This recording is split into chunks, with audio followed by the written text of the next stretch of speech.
It takes a few minutes for it to kick off, but that's all right. So that's there.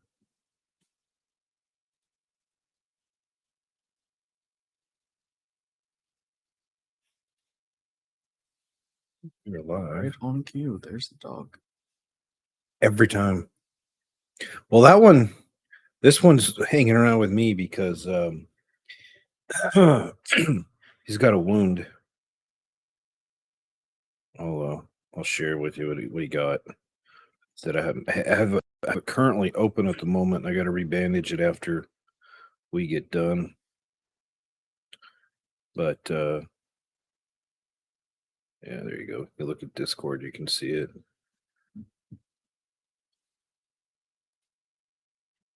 Yeah, not sure how he heard it, but he got a chunk out of that leg. It's been like that for 3 days. I called the vet. The vet's like, well, you can come in and we're going to charge you this, or you can just get some ointment and wrap it like you know how to do. And I was like, all right, I'm just going to wrap it. He says, if it starts festering or looking infected, then fine, bring him in. Hey, Mark, what up? So, what's up, Mr. Mark? Como está? Oh, I guess I should put it on the chat channel, huh? So what I found is yeah, no, man. I did a breakdown of my thoughts on it. I got some interesting DMs from it. I'm actually at a point where I might start throwing out my DMs from Twitter and Discord into public debate because some of the guys just honestly, I'm gonna speak my 2 cents on that, right? I really think you should just go ahead and just throw it out there and let it roll. You know what I'm saying? Yeah. So I think just let it go. Might do that on a Monday stream or something. But I'm kind of tired of the stupid attitudes that if you don't agree with me, then I yeah, it's I like the game. I enjoyed the game. But I don't. I mean, I say don't compare it to other games, but I say what possibly influenced the game. It has influences from definitely heavy influences from Warframe, definitely influences from Outrider, definitely some, but I don't really feel it. And this is where people are like, "Oh, you're stupid if you don't see the comparisons to Destiny 2." And I was like, going, I don't see it other than the 3 weapons rotation. I don't, and maybe the abilities rotation, but the abilities are more class specific. They're not universal. Everyone doesn't get grenades and all this other stuff. So I didn't see that. But the fact that it's built on Unreal Engine 5 and their devs were actively taking the feedback we were posting and giving, and then making changes as we went, and then they said, "Hey, then they came out in one of their statements on the boards and say, "Hey, we're at least 9 months away from release. They're not looking to release soon. Well, I mean, it could be as long as a year." They're like, they wanted the feedback. What they did on this, and people that the other thing that boggled my mind, just truly irked me, was they didn't understand what the purpose of this beta test was. The beta test wasn't to evaluate if there was enough content. They wanted to see if each class was performing, which classes were leading, but more importantly, how Unreal 5 was, how much it needed to be tuned, and what work needed to be done to make it playable on multiple levels of hardware. The first day and a half to 2 days, it was brutal on anything under like a 3090. But by the last part of it, it was much better, and it was supporting. They had it running. There was a group of guys that were running it at medium 1080p medium resolution settings on 1080s. So they made quite a bit of work. They were doing quite a bit, and I expect they'll do more. There's not a lot of games out there with Unreal 5. We're going to talk about one later, but just a sneak preview. The Witcher remake is going to be Unreal 5, and the stuff that we can get out of it is pretty cool. And the other part of this one is the game was free, and which we'll also cover. I'm going to bring up and reference against when we start talking about some of the Destiny stuff later, which surprised me. Well, it didn't surprise me. I know whenever you make a comment about Destiny, the community gets up in a tizzy. But I've always tried to put myself as not a D2 streamer. But I posted my video about why I was canceling my pre-order, and I lost a couple subs. And I was like, all right, there's the door. Don't let it hit you in the ass on the way out. I don't really care. So, is what it is. And then I had to change my default messaging app just now. Freaking Signal's taking away SMS, which kind of sucks. But that's all right. I can still use it, but I liked it because it encrypts all your messages. So even your phone carrier and stuff can't read your text messages. Not that I'm paranoid or anything. All right. So we'll give it about 5 minutes before we spin up. No, I mean, honestly, I think it was pretty good though. Be able to play. It was definitely a lot different than what it was before. So that was definitely like a nice change of pace, For which one? The game. The first Destiny. Yeah. I uninstalled the beta from my tower. I still have to. I have left it on just in case my Steam for right now because you can get feedback. You can give feedback still through the thing. I was trying to figure out the other day while I was still showing active. You can't launch the game, but a lot of the players that were beta testing didn't use it to join their Discord, and they kind of wanted you in the Discord.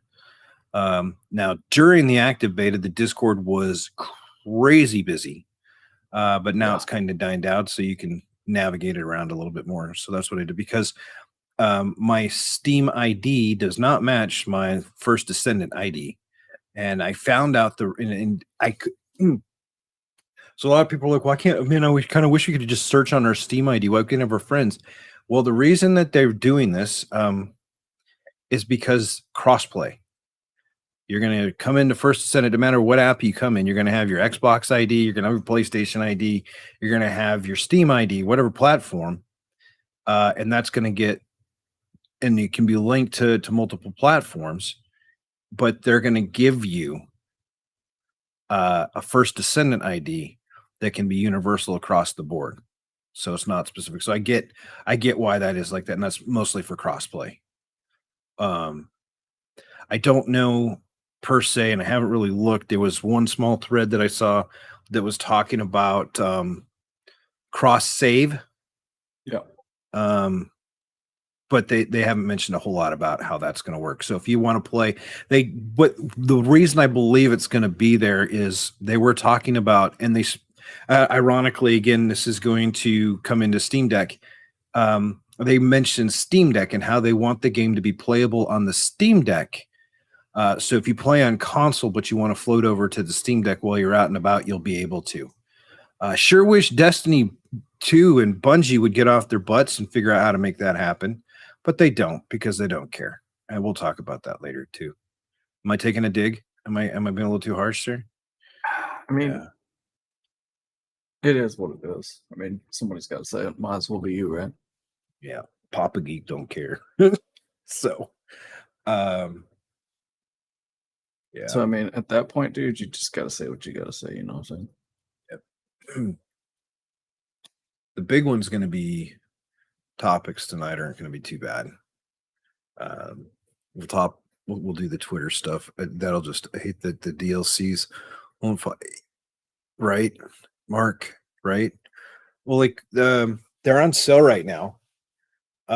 If you use streamer codes, so you have to follow one of the streamers that are actually have the codes, like Glad and all them.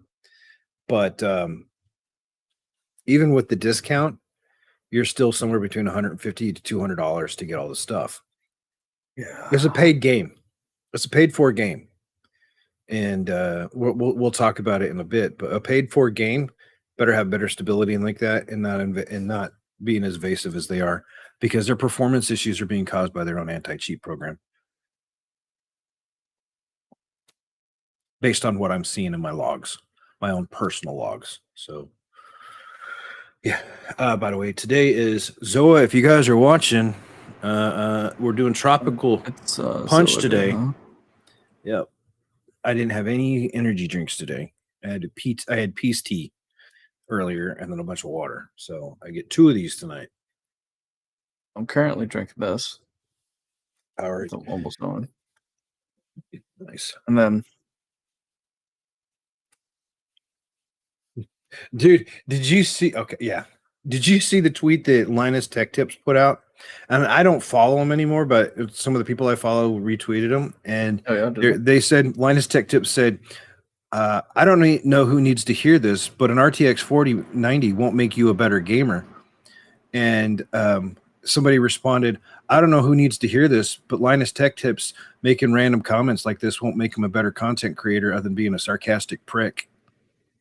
I was just like, somebody besides me acts a little bit tired of the shenanigans that the Hey tech Mark, tip guys I putting gotta out. ask, what kind of pizza? I'll be firing up the oven soon. I mean, every time he mentions pizza, I have to ask. He eats It's pizza all the time. I know, but I He's always have to starting to ask be which like one a it is. oh, you guys I got to show you this, Jay. I saw it too late, but I'm still ordering it for my Supreme. wife. Okay. Oh, I hear that, man. This is legitimately awesome. So Deke, I got this new thing for my wrist, by the way. Oh my god. You had to get that for your kid. it's from my wife. Oh. I'm sure her and my daughter Oh, will man. fight over it, but a wearable Geek, plushie turtle shell. I know I yeah. won't see you for a little bit after that, so She already knows I'm getting it. She's Oh, just man, like, that's- ugh. She's like, well, what? that's great. So, yeah. No, Mark, the reason I ask is because I don't actually eat pizza anymore. I don't eat any Yeah. kind of grain mostly. So Mr. that's J why I cut asked. out the I cut out the keto carbs out stuff. of my meal, man, so Yeah. it had to go, bro. You guys want a glimpse of my Amazon saved cart? Oh, This it's is probably probably horrible. All right, hold on. I need to my get something. wife is like, this is the most abstract thing, but every time she goes and looks at it, she's like, I don't understand. So we've got turtle shell. Yeah. We got a Naruto backpack. We got a Totoro satchel, a leather jacket, Bro, that remote satchel control though, come back cars. to it. Which That one? This satchel one or tough. this one? The Oh, Totoro one? Yeah. Yeah. The hats. My wife really likes this olive oil and vinegar dispenser that we're getting. You have a Keurig from Walmart. You use I a have Ninja coffee pot, Mark? I don't. This is a really good docking station, universal docking station. This is the power supply I have here, Jay, for the go with the 4090. Mm-hmm. New floor mat. This is the fan that I got for the room that Does I it need work to get I just need to as get the well as fans. intended? Yeah, I need to get the fan switched so it's blowing down instead of up now that the temperatures have changed. Different cables. It's for the wife. That's an ice maker. The ice maker in our freezer died, and I didn't want to pay the money for Samsung's parts. And then, so this gives us a lot more ice, and everybody in my house uses ice. So this was ordered because it's got a straw that goes all the way down the bottom. Mm-hmm. So as soon as I get Shirley, you'll see that more on my desk. Yes. And the other reason, do you know why I picked this one, Jay? Well, it is orange. Yes. And they know pasta makers and then And it's like everything else. Gundam stuff and Leon Lee Orange. cases, more Totoro stuff.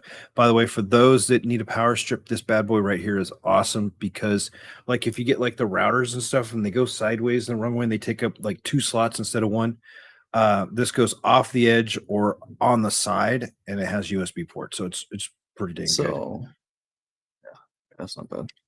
And then I have a bunch Jesus of other Christ, crap. dude! You got so much saved stuff down there.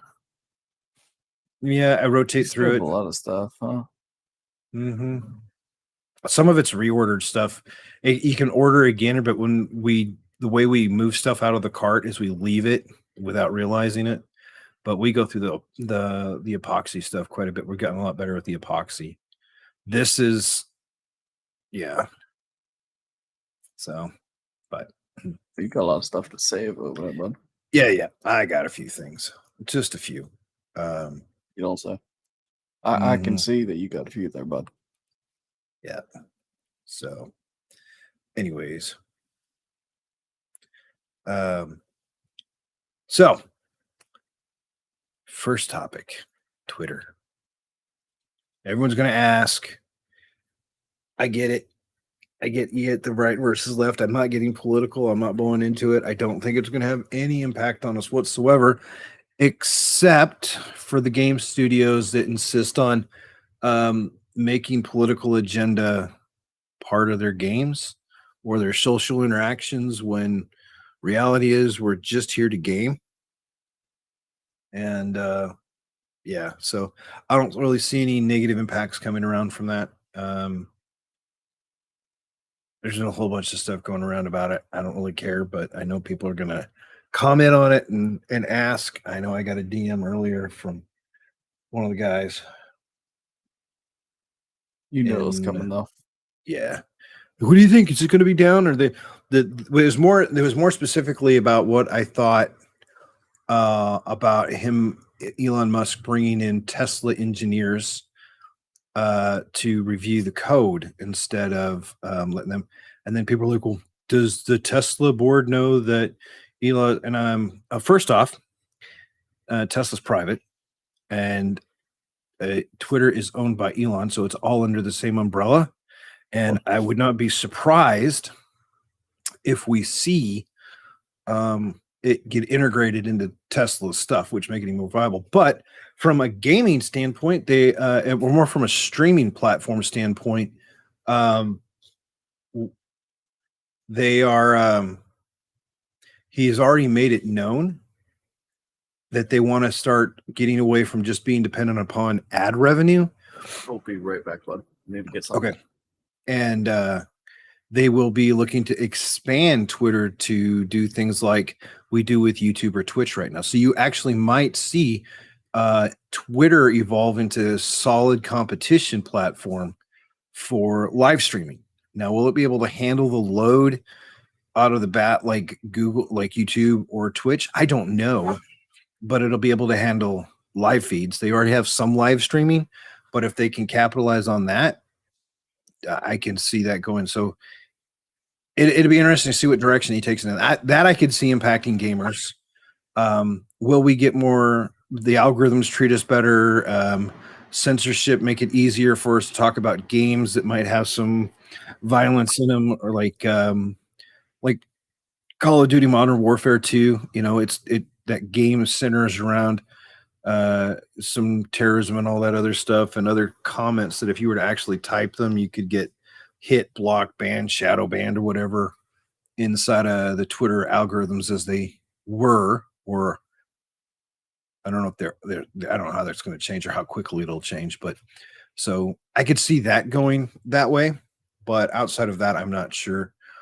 GTA, yeah, Grand Theft Auto, I can see that as well. There's so much stuff out there that people can't or are worried about saying just because that's, I don't know. So I think we'll see. I'm staying out of the political side of it. I don't do politics and I don't really do religions in my streams. Um, that's personal stuff to me. Just like I think whatever you believe in, whatever you want, that's personal use. I respect it. You respect me. If we have a topic that we want to talk about and you disagree with me, and then I agree to disagree, and we can still be friends, kind of thing. That's how I approach all that, and that's where I leave it. But Elon Musk buying Twitter, I think, is going to be beneficial because I think we'll actually get to see Twitter evolve, innovate, and possibly start hosting live streams So if we can do ramp up, so you get a lot more interactions with the Twitter environments. If you just want to have a short chat, kind of like YouTube's community tab, which I keep waiting to get. I was told I'm getting it, but I don't have it yet. But being able to do just little short interactions with your community to drive more interactions to other things like that, I think will be really beneficial. But we'll see how that goes. I'm hoping that's what, at least what I'm taking out of it. But yeah, and I'd asked Jay what he thinks about it, but I know he had to step away. I'm going to move something. We're going to talk about some other streaming platforms as well. So Jay had sent me, let me share this here. And I'm not real sure what per se they intend to do, the Gamer Network. If you click on the link, it takes you to a beta sign-up page coming in 2023, and they don't give any other information other than one should name, your email, your Twitter profile, Facebook, Instagram, Twitch, if you have a URL, and why you want beta, without more information as to who or what they are. I don't, and I'm not signing up or touching it, right? It's got 7,400 followers. I would like to have at least a website that gives me more than a placeholder for beta sign up. I would like to know what they're intending to do, what their platforms are, and everything else. But making money on, and their whole thing here, their whole spiel here is making money on Gamer Network. And they're taking it, you can see how they're going to take a stab at Twitch. 70-30 splits on subs, gifted subs. So 100% of the tips go to the streamer. Name to be released. 70-30 split on pin it. Pin messages at the top of the chat. 50-50 split on comments by gifts. No payment threshold, lower payout fees, things like that. So I'm interested, but at the same time, Gamer Network thing. I mean, because I wasn't sure about it because I just happened to see it, and so yeah, I mean, I had so many questions. I'm gonna follow it, but I'm not gonna sign up for the beta until I get more information. There's nothing out there that tells me who they are, who the backers are, what it is. If it's a company overseas, I'm definitely not giving them access to my bank account kind of stuff. You know what I mean? For payouts. Oh, yeah, that's not going to happen. So I need to know more before I sign up for it. And I went out, I changed the order around a little bit because Twitter, it may change impact to gaming or streaming, as Elon Musk did say he wants to get away from ad revenue, and he does want to introduce more streaming and stuff like that, so we can see more live streams and incentives to do live streams. And if we can tie that into our social streaming, I think that'll help people do more and get out there more and interact more with their communities. Because we all know text messages have no emotional flow to them or empathy and can be construed as rude or however the reader would like to take that. So I am intrigued by that one. Yeah, I mean, that's why I sent it to you, because I'd seen it. And that's why I was like, I'll send it over. I may use my burner email and stuff, but I don't want to put all my social information in there. Just to, you know what I mean? And they might do that. Oh, he's got this much following and this and that. Say, yeah, we'll put him in the beta. Oh, he's a small fish, so we don't want them in the beta. Yeah. Then the other thing that I found interesting, I was reading through today, Shadow reveals power upgrade. With Stadia going bye-bye, there is a company out there called Shadow, and they're putting out a platform built on AMD and NVIDIA hardware technology to essentially, with their cloud computing company, and they want to make a game enhancement, a gaming environment, and that could fit. Now that said, given like there's a lot of speculation going on about cloud gaming right now, because Phil Spencer's not talking about isn't touting Xbox Cloud as much as he used to, because the earnings and growth projections for Game Pass weren't as big this quarter as they were hoping. They set it for like 73% based off the last 2 years' performance. Hate to tell everybody, COVID's over and people are back in school, back at work, going to college and all that stuff, and actually wanting to go outside. So I don't expect the growth to be like it was during isolation phase, but it'll be interesting to follow. I have them bookmarked. I'm gonna follow them and track to see where they go. I don't know what their cost is going to be. I don't know what their future stability is going to be. Um, I don't know per se um, risk with it or not.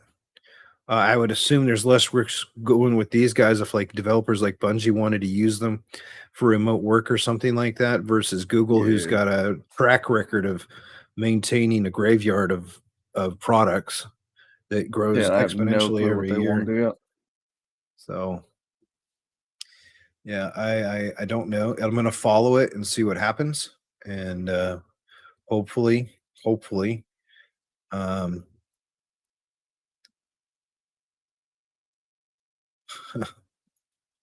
yeah, I love.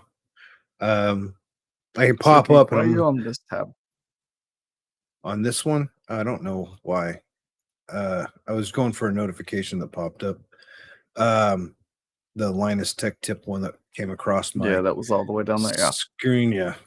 Um, but streaming wise, with Twitch going how it is, with YouTube making its changes, Twitter implementing or making initial statements that they plan to add more functionality to the platform. And given that it's Elon Musk who's huge into tech and communication, I Yeah. can see it growing in many ways. It's got a clean office and more clean up office a little bit more, but I do see that happening. Um, but Have to wait and see yeah, on that one, though, honestly. yeah, and then yeah, it's intriguing to me. I don't know. What do you think? Do you think Twitch is going to be here in 3 years? Do you think Amazon will sell Twitch off? I don't think they're actually going to sell it off yet. Not why it's still currently making the money and stuff, and why it's still paying for it. It's not making them It's money. to them because the way they're doing things. I think they're going to end up killing the site themselves, though. Yeah. So, I mean, I- at the end of the day, it's probably going to run itself into the ground. But until that Yeah. point, Yeah. That's why we're They might trying as to well do choose it. simulcast stuff. say again. I can see them. Wow. Do we have a graph for that? Maybe. I'm guessing you're looking up the Twitch numbers. Yeah. Here. Good. You see that all right? Yeah, you can zoom that in. So you've got Twitch generated approximately $2.6 billion in revenue in 2021, 41% year on year increase. But 2021 was COVID. Everyone was locked down. So those numbers, I think, are very skewed. Yeah, 275 million, Yeah, 300 but million. 2018 was not COVID. Either Yeah. it was 2019. Yeah. And then 2021, that's a huge jump. I mean, that was due to COVID though. But I'm saying Yeah. overall though, Then now it looks like this report stops at 2021, but it's trending down. What is this? Twitch versus YouTube gaming hours watched. Okay, Twitch is blue. Is that streaming? Yeah, streaming hours. yeah, quarterly hours. Yeah. If YouTube can get their streaming, So YouTube currently is down there with the Facebook thing, of course. yeah, but their Facebook's starting to trend down because of all the crap they've gone through.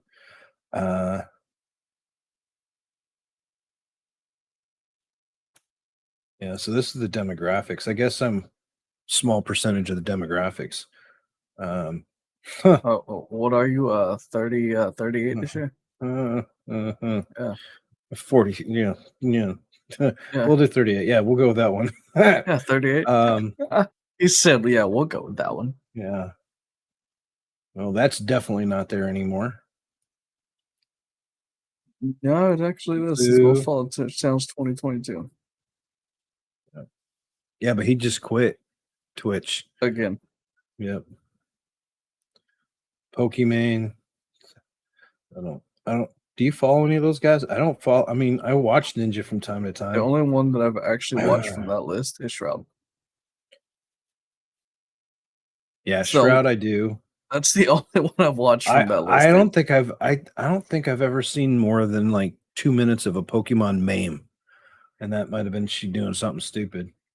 I don't remember. Um, League of most Legends. viewed. So this, if you're trying to get into streaming, this might be interesting.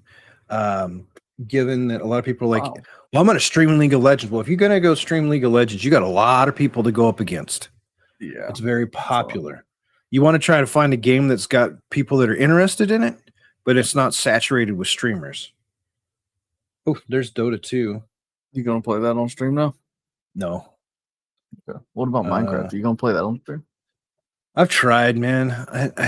Minecraft for me is one of those ones I just zone out and play with the kids. And if I start playing, the kids start saying, "Oh, we're gonna play with you, Dad," and then there's chaos. And then like, can you turn on creative mode? We don't want survival mode. I'm like, no. Overwatch. I'm betting this changes quite a bit since Overwatch 2's out.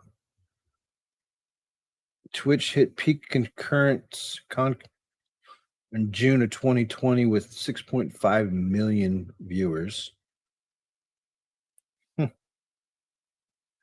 Twitch has a market share of 67%, content hours 97%. Dude, that's a lot of people that use Twitch daily. Yeah. Is it still that though? I mean, if those numbers were still up there,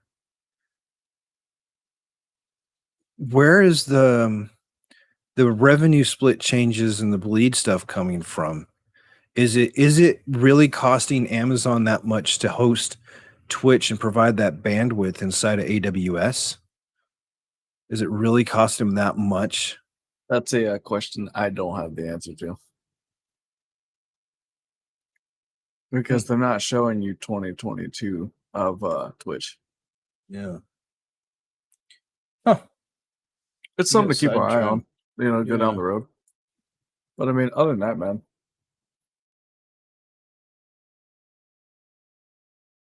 I just I mean, that 'cause one? you- Isn't that- I don't know. That's the same company, right? yeah, they're just not telling you. No, that's the same. This is the same report. Yep. We'll worry about it later, geek. So for right Yeah. now, it'll probably just keep going the way that it was going, man. Yeah. I just I'm hoping they bring in different leadership because if they don't, I don't know what's gonna happen. But this is why we're trying to do the simulcast stuff. And it will open up the doors to other people like that Gamer Network. I don't know. We had those other streaming like Rumble, right? Yeah. And what's the one that PewDiePie went to for a little bit? The insect one or whatever that was. The yellow something, dude. I know what you're talking about, but I don't remember what you're talking about. But those games came out and they never had the platform. I mean, look at Mixer, and that was Microsoft. It never had the footprint that was needed or the horsepower that was needed. I don't want to see Twitch die because YouTube needs that driving competition. And without that competition, we don't see the innovation. DLive, that's it. That's what DLive.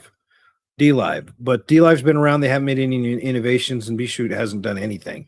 So it's rough. People can go stream. There's not a lot of payouts and stuff like that. If you just want to go do content creation, that's perfectly fine for those locations. Rumble's got a better footprint than DLive and BShoot does. Less censorship. But yeah, it's interesting. I just hope the competition stays there. And we can get something more.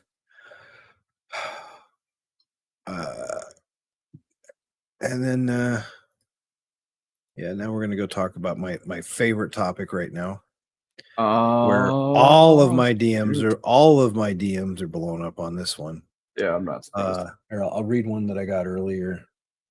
Yeah, that part right there doesn't surprise me one bit. I get this message that says, "Yo, I'm sure you've seen this," with a link to here. Let me share this here. Hold on. Do do do do do do. Are you going He to take the says- stairs? Yeah. He says, "Yo, I'm sure you've seen this," referenced up to Jay's 2 cents tweet. There are now multiple posts per day showing failed NVIDIA adapters. NVIDIA needs to issue a voluntary recall now, and I agree with Jay on that one. If you're using a 4090, get the direct replacement cable from Cable Mod, or you can go to Corsair and get their cable mod or a cable adapter replacement thing. And he called him out, do the right thing. And so the person said, "Yo, I'm sure you've seen this. Hit that. I know you know your stuff. Just checking in. Is this something I need to worry about?" And then I promptly shared with him this link right here that I put out. And I was like, yeah, well, funny thing you asked. I did a short video on this earlier. He's like, "Oh, I should have known." But it all references back to Igor's lab. Everyone's been trying to figure out what the cause of the meltdown is. And they're like, is it the card? Is it a power supply, an incompatibility issue, and power management between the ATX 2.0 power supplies, the ones that most of us have now, versus the RTX 40 card, or is it something else? And Jay's 2 cents, a long time ago, a couple weeks ago, a long time ago, that's like, in tech, that's a while back. Back in your day. Back in my day, said he thought the adapter cable was going to cause some problems. I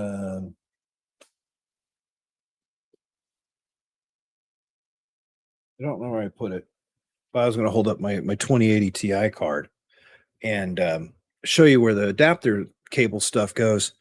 Let's see if there's a picture on here. So here on the cards where you plug your power in, his concern initially was that the adapter cable would weigh down that connection and weaken it and pull it off the A/B of the board.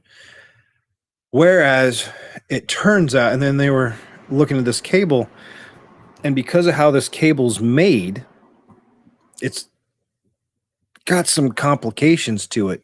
It's 12 pin, right? This is supposed to be 12 pin. Yeah. There's 8 cables. 12, 8. And these sense wires are on the top. So people are like, "Oh, it's just got the 4 sense wires." No, those are separate. That's the cable wire itself is actually pretty good gauge. Paul's Hardware did a really good breakdown of showing the gauge, as well as Igor's Labs again did a fantastic job because it's a thick wire. It can handle quite a bit of current. The problem what we're having is people are worried. They're like, "Oh, going like this." There's strength in that. That's not a problem. It's when people would put it in there, and because of how the power supply and the motherboards and everything were done, the cables weren't just going down or up. They were going right to left, as well as people that were side mounting the cards not having enough room. So they were pushing the cards to the right or the left. And that was causing in some of these cards, because there was no real quality control, which is why Jensen, according to Moore's Law, good tech streamer and tech journalist, indicated that Jensen is in fact involved on the whole situation and was flew to Taiwan to meet with the manufacturer of the 16-pin port for all the 4090s, and I would assume even the 4080s, although I don't know what kind of support that's going to have because we haven't seen it yet. I mean, they we mandated will before too long, so yeah, they had mandated the use of specific companies' 16-pin port on the 4090s, so all the models could possibly be affected by this. So most of the sources are reporting there's not having any issues if you're using the other cables. People haven't seen any issues with it. And if you're using ATX 3.0 PCIe 5 which is the next gen power supplies. It's got the built-in management, and it's a single pass cable. There's no adapters needed. It's 12 pin to 12 pin. And those 12 pins is 12 wires. Wow, mind blown. Instead of having 4 wires soldered on each side of a really thin piece of metal that can be easily broken. And if you have really crappy solder, what's up, Jaquan? If the solder breaks, so what both Paul's Hardware and Igor's Lab found, as well as a couple other the streamers in the labs out there, this breaking didn't actually cause it to overheat. Jay's 2 cents did this live in one of his videos. These were able to handle that thermal just fine. The sensing wire was still in place, so they were still picking up 600. That's the gauge of the wires was actually strong enough for that. However, what they believe is happening and causing the thermal problem is when this stays just close enough to right here. This we can show this better. When this stays just close enough to this piece of metal, it generates a small electrical arc, and that connectivity is really, really bad, so it heats up. And if you get both sides going out, that's going to cause some meltage. So that's what they believe is the issue, and it has been able to be replicated by multiple people doing testing now. Again, they haven't 100% ruled out ATX 2.0 power supplies versus 3.0, but all the testing is leading to this cable.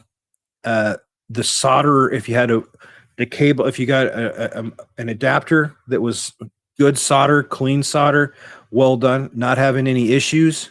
If you got a rushed one or hastily done one, not really well QA'd or quality controlled, and then you're probably going to have some more.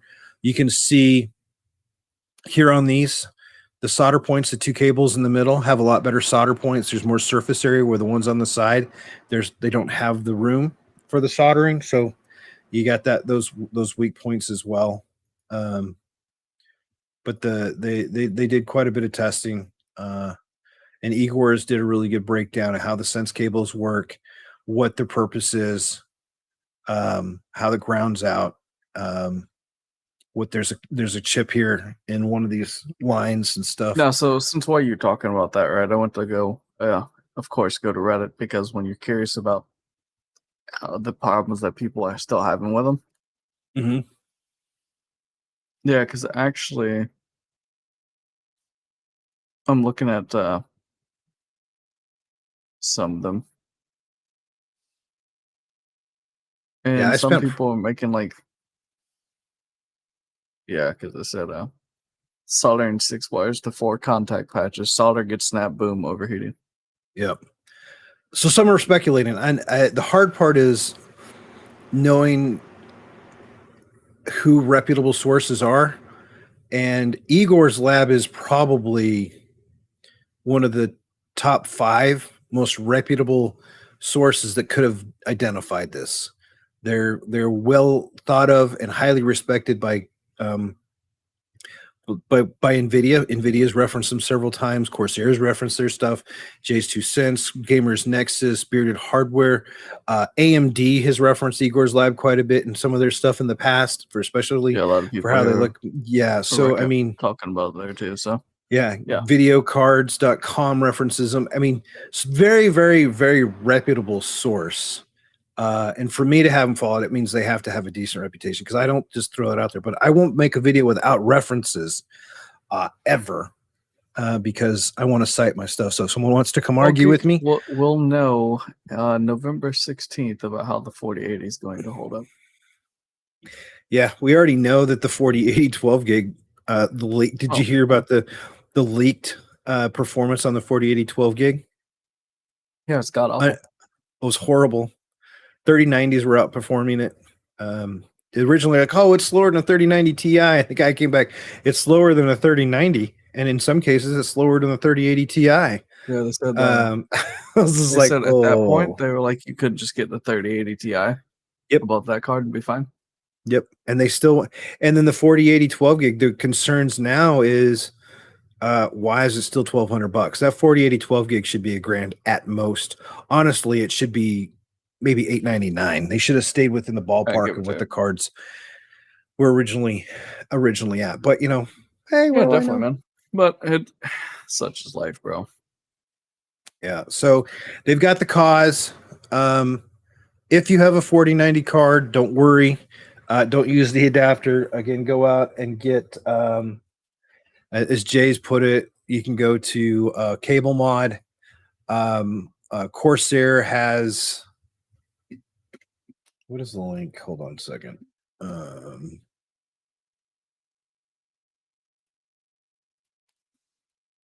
Corsair's got one.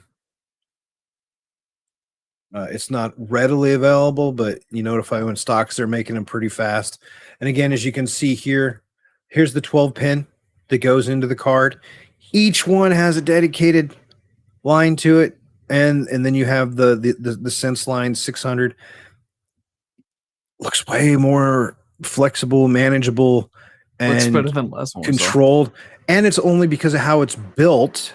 Yeah, It's definitely. only using 2 pinouts on the power supply instead of freaking 4. 2 versus 4, same standard that NVIDIA and Intel both push. Because this adapter right here is not Intel specific or NVIDIA specific. This is a standard that was designed Yeah, this one and definitely does look agreed better, on. man. Yeah. So Cable Mods is kind of similar to this one. However, Cable Mod does sleeved cables and makes them different colors and in stuff like that. So if you want a really nice looking system, then you can do that versus what you're going to get here. Be careful with the ones that are going to be popping up on like Amazon or if you do Google Shopping or whatever else, because there's a lot of guys out there. Oh, look, get a temporary cable or replace just one cable with this. And their wiring gauges under and they're going cheap and you're going to get thermal fires anyways or melting. So just be leery of that. The 4090 itself, I think, is just fine. But Definitely needs different cable. yeah. So I mean, that's how it is. Yeah. So if you guys got questions on that one, feel free to hit me up. I don't have a problem going. I've probably gone through 4 or 5 hours worth of technical schematics and stuff on the ATX 3.0 format for the power supplies, the 40 cards, the whole standardizations and stuff and whatnot for the pinout. It wasn't needed, but I get they're trying to do something with it.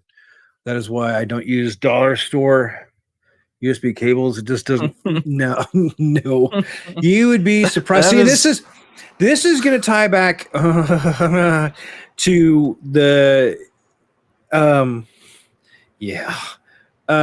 Those guys that pre-build PCs trying to cut corners and we're going to get you know what? All right, so squirrel moment, right? So after building PCs myself, right? Mhm.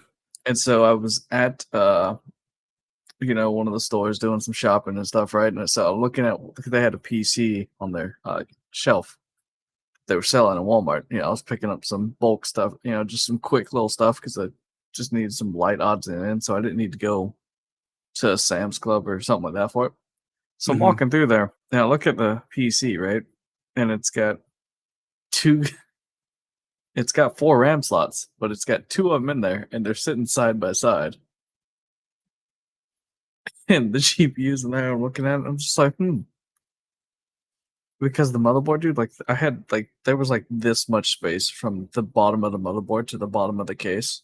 It's just like a really tiny motherboard, and I'm just like, wow, Yeah. that's it's kind of rough looking at it after messing with it myself, and it's like, When man, I've gotten messaged from it's crazy. I am currently in the process of building a gaming PC for a streamer, another streamer. I'm not going to say their name. They'll announce it when it's all done.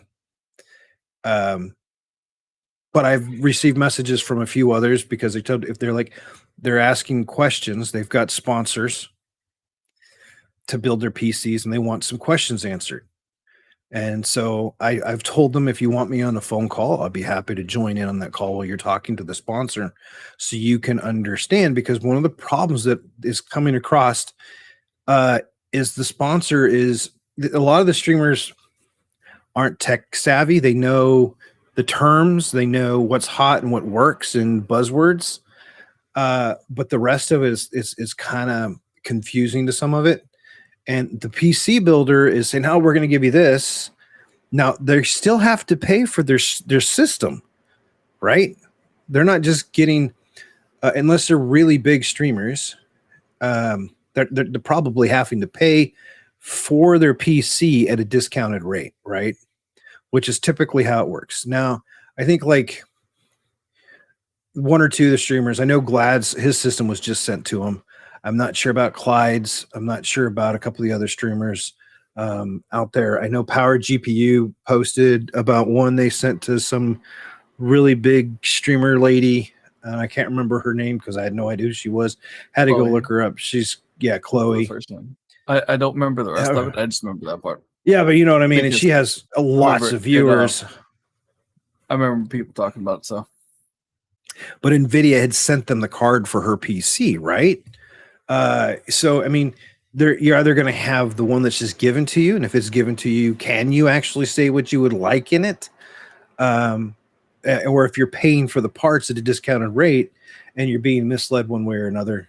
So a lot of that has been really interesting to see come into the direction, and I love that kind of stuff. But I just want to see PC builders held more accountable to, one, the parts and components that they use, and have some integrity, and not mislead the consumer or the streamer or the content creator down the road. yeah, It's just a respect factor. End of the day, if you disrespect them and that streamer is big enough, there's no real margin of money to be made. So building the PC, you have to find a way to make money, and that's going to come by building bulk, making a lot of PCs, and then cutting some corners. And that's an unfortunate reality of that. If they want to make money, that's what they're going to have to do. Unless you get to be a big like Dell or HP or Asus or something like that, or even Corsair. Now, Corsair is getting crap right now because their game systems are still pricey. Their PCs on their websites are still expensive, and they should be $500 to $800 lower than what they are. So I think we'll see over the next 6 months. I think we'll see pricing drop some more. I mean, probably because everything's still working its way down anyway. So yeah, completely understandable. But do we want to finish with the SteamOS and then move into games? Yeah, let's go ahead and do that because Okay, might as well go ahead and knock that out before we hit some games. What up, Bob? Because we'll finish up talk. Because when I get to the Destiny 2 one, people, I'm going to be absolutely honest, you're going to have to buckle up, dude. Because no, man, I watched your video about it this morning. Yeah. So yeah, we'll talk about that. So let's do this real quick. Yeah, that sounds good. We can squirrel all day long. So WCCF Tech put out an article about SteamOS, which runs on the Steam Deck, right? And you have a dock station now. You have a couple different vendors that make docks. Valve makes a dock for it, so you can hook a monitor up, a keyboard, a mouse, external storage. Now, what I was going to say about seeing the dock, right? So, squirrel moment already. So, you know how we're going to go GCX, right?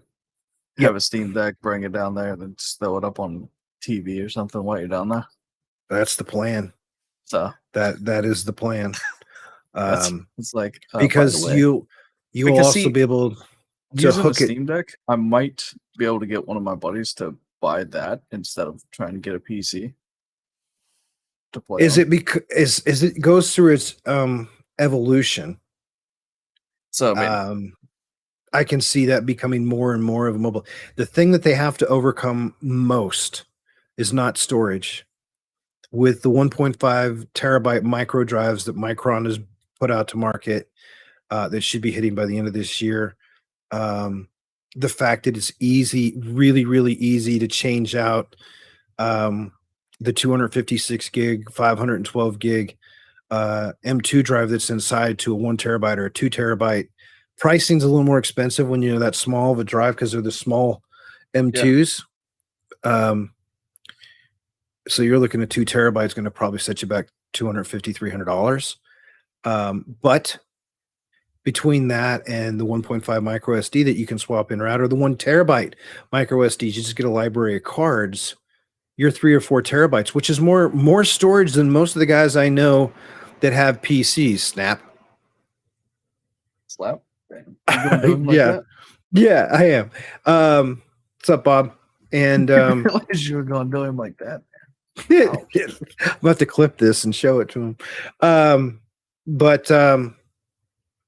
their biggest one is battery life. If they can improve the battery life and get licensing worked out for some of the support for the 3D rendering and the game engines, I think you're going to see a huge marketplace for the Steam Deck, because a lot of people, and what we're talking about here is a lot of people just, when I say Steam Deck, oh, like a mobile game platform. Y'all have to understand something about the It's Steam really Deck. like It's 2 modes. You have game mode, and then you have desktop mode, which is like a laptop. I'm not kidding. You have mouse, keyboard, and all the ports and everything else. It's just like using a Linux PC. If you've ever, I mean, you got a web browser, you got Word documents, you got PDF support, all this stuff. You can watch videos, you can watch I was YouTube, you can actually queue up looking at it, right? movies. Yeah. And so, like for $400, you can get the Steam Deck. Yep. I mean, of course, you're going to spend some more money to replace the drive, get the little card. Yeah. Now, But if as people are far to as, like, ask me, tech don't. specs go, they're the same. Yeah, don't buy the one with the biggest storage. Just trust me on that one. You can go buy the cheap one and get a micro SD card and be perfectly fine. And then if you decide you want a bigger drive, then go get like a 1 terabyte internal drive and you can swap that out. It's literally, there's videos, tons of Right, YouTube so videos out there. Take the question is- screws out. It doesn't void the warranty. Valve wants you to experiment on their stuff. They want you to change things around. But- Doesn't void it. So when you're saying M2, so it'd be like the one that you put in the PS5? Yeah. Without Exactly. the heatsink or with? There's no room for the heatsink. They have their Okay. own kind of heatsink disbursement in the Steam Deck, which is like when it first came out. Well, it's better to ask than. Yeah, you had no. Linus Tech Tips do that really stupid mod to theirs, and they cut a hole in the back and put on this giant heatsink, which kind of self defeats the purpose. The Steam Deck honestly doesn't get. I mean, it's warm, but it doesn't get hot. And M2 is designed to run at a higher temperature. Cut up the case, Yeah, right? cut up the case. But even then, there's now Hey, look, people Mark, out there. I wasn't going to Leroy Jenkins the case, bro. Yeah, but there's people out there now that are 3D printing back plates to give you more room to do mods like that. If you want to put in a low profile heatsink, or if you want to do something else. No, I was just wondering if they had room for it. Yeah, there's one that I saw that the back plate that they 3D printed made room for a low profile heatsink over the processor, or not the processor, the M2, but also made it so the battery, you had more space for a larger battery, which is again what I was saying is the biggest problem. If they can get the battery life, and people are like, oh, just get a portable battery, you can charge as you go. To charge it, given their USB-C form factor and stuff that they're used, you're going to have to spend a little bit of money on a pretty decent portable battery. But as is right now, with the changes I've made to mine, I get 2.5 to 3 hours, which is pretty good. If I'm in just desktop mode, I'm not doing anything, that's close to 4 hours. So it's really not bad. But now if you're on a long haul flight or something like that. Yeah, I can see what I'm seeing now, though, with it. So, because I'm looking at it currently, right?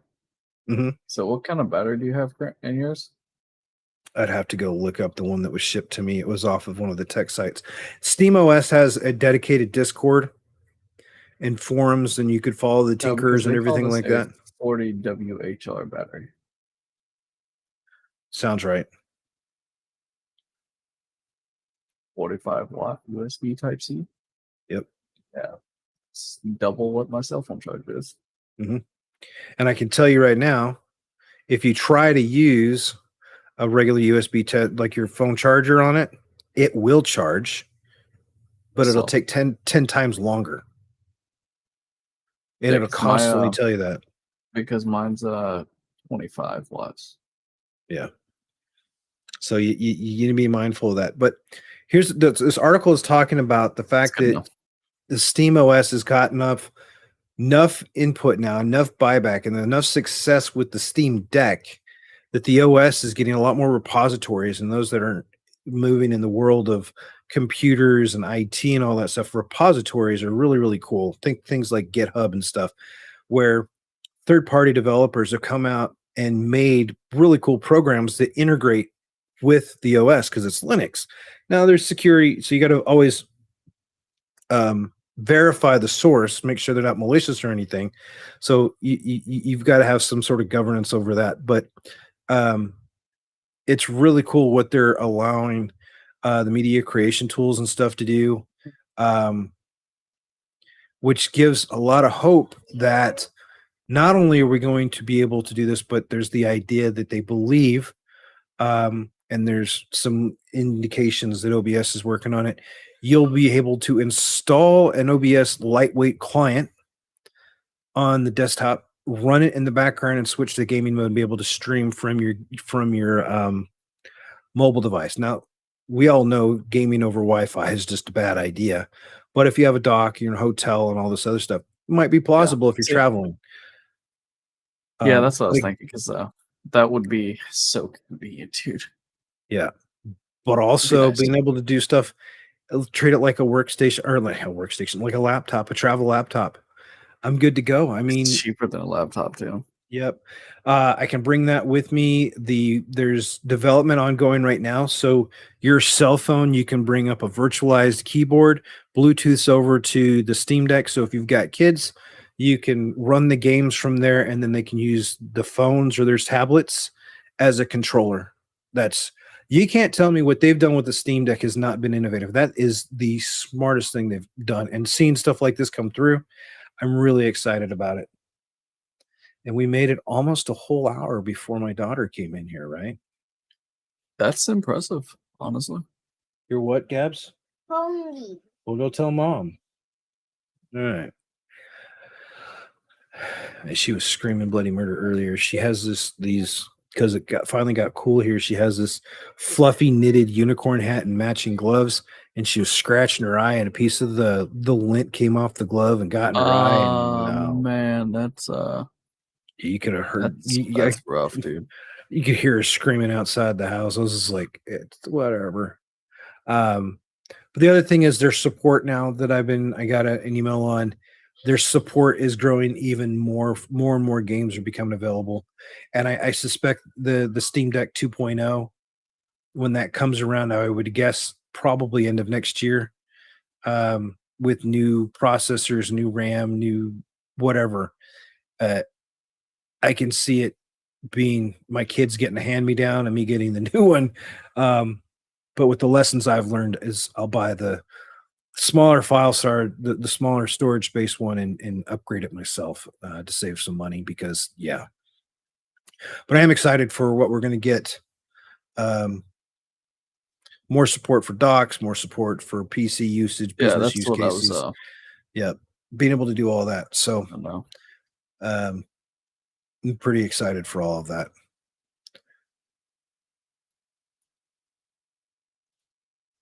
Anyways, it's running a modded Ryzen. Yes, it is. But they're talking about being able. So, like recently in the news, we've now got the one laptop manufacturer based out of the UK that actually has a laptop and has designed and worked with AIBs, and has a freaking Ryzen AMD 5800X 3D processor, PC processor, not a mobile processor, PC processor running in the laptop. Okay. So if you can get stuff like that running and Micronized stuff in a little bit more, I think we can see a lot of stuff coming So, out. geek, I'm gonna have to do this now because I thought about the price, right? Hmm. So the OLED Switch, isn't it $399? Yeah, Wouldn't you get more use out of the $399 Steam Deck? I mean, somebody has to say it. I get Well, be me, okay. right? Okay, so on my Steam Deck, because I Yes. run the extra storage, I have Yep. multiple micro SDs. I've Mhm. taken the time, I've updated the OS, installed the add-ons without changing it. It's dual boot. Okay, so actually, I have 3 boots, different ways to boot the Well, I Steam only have 2 Deck. boots Right, because I wear them at the same right. time. Wait, ba-dum-bum. But with the base Steam OS, Yeah. I can play all the supported games that they state on their website. I have upgraded a couple of the Linux support packages, which Steam tells you to go do, but because they don't have the licensing, they can't install themselves. And the company that has the license for it has no problem with them doing it. It's just something to do with the legislation.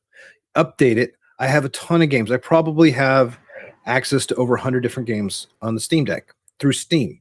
And they're fixing that every day. People are like, that's not a lot of games. Actually, it is a lot of games. Well, It's when you quite a bit of think that, games. I'm saying he was going to say the Yeah, thing about those is boots. something too. Yeah, But I've also added on 2 great additional minds think of packages like that let me play my Epic Game Store games on there.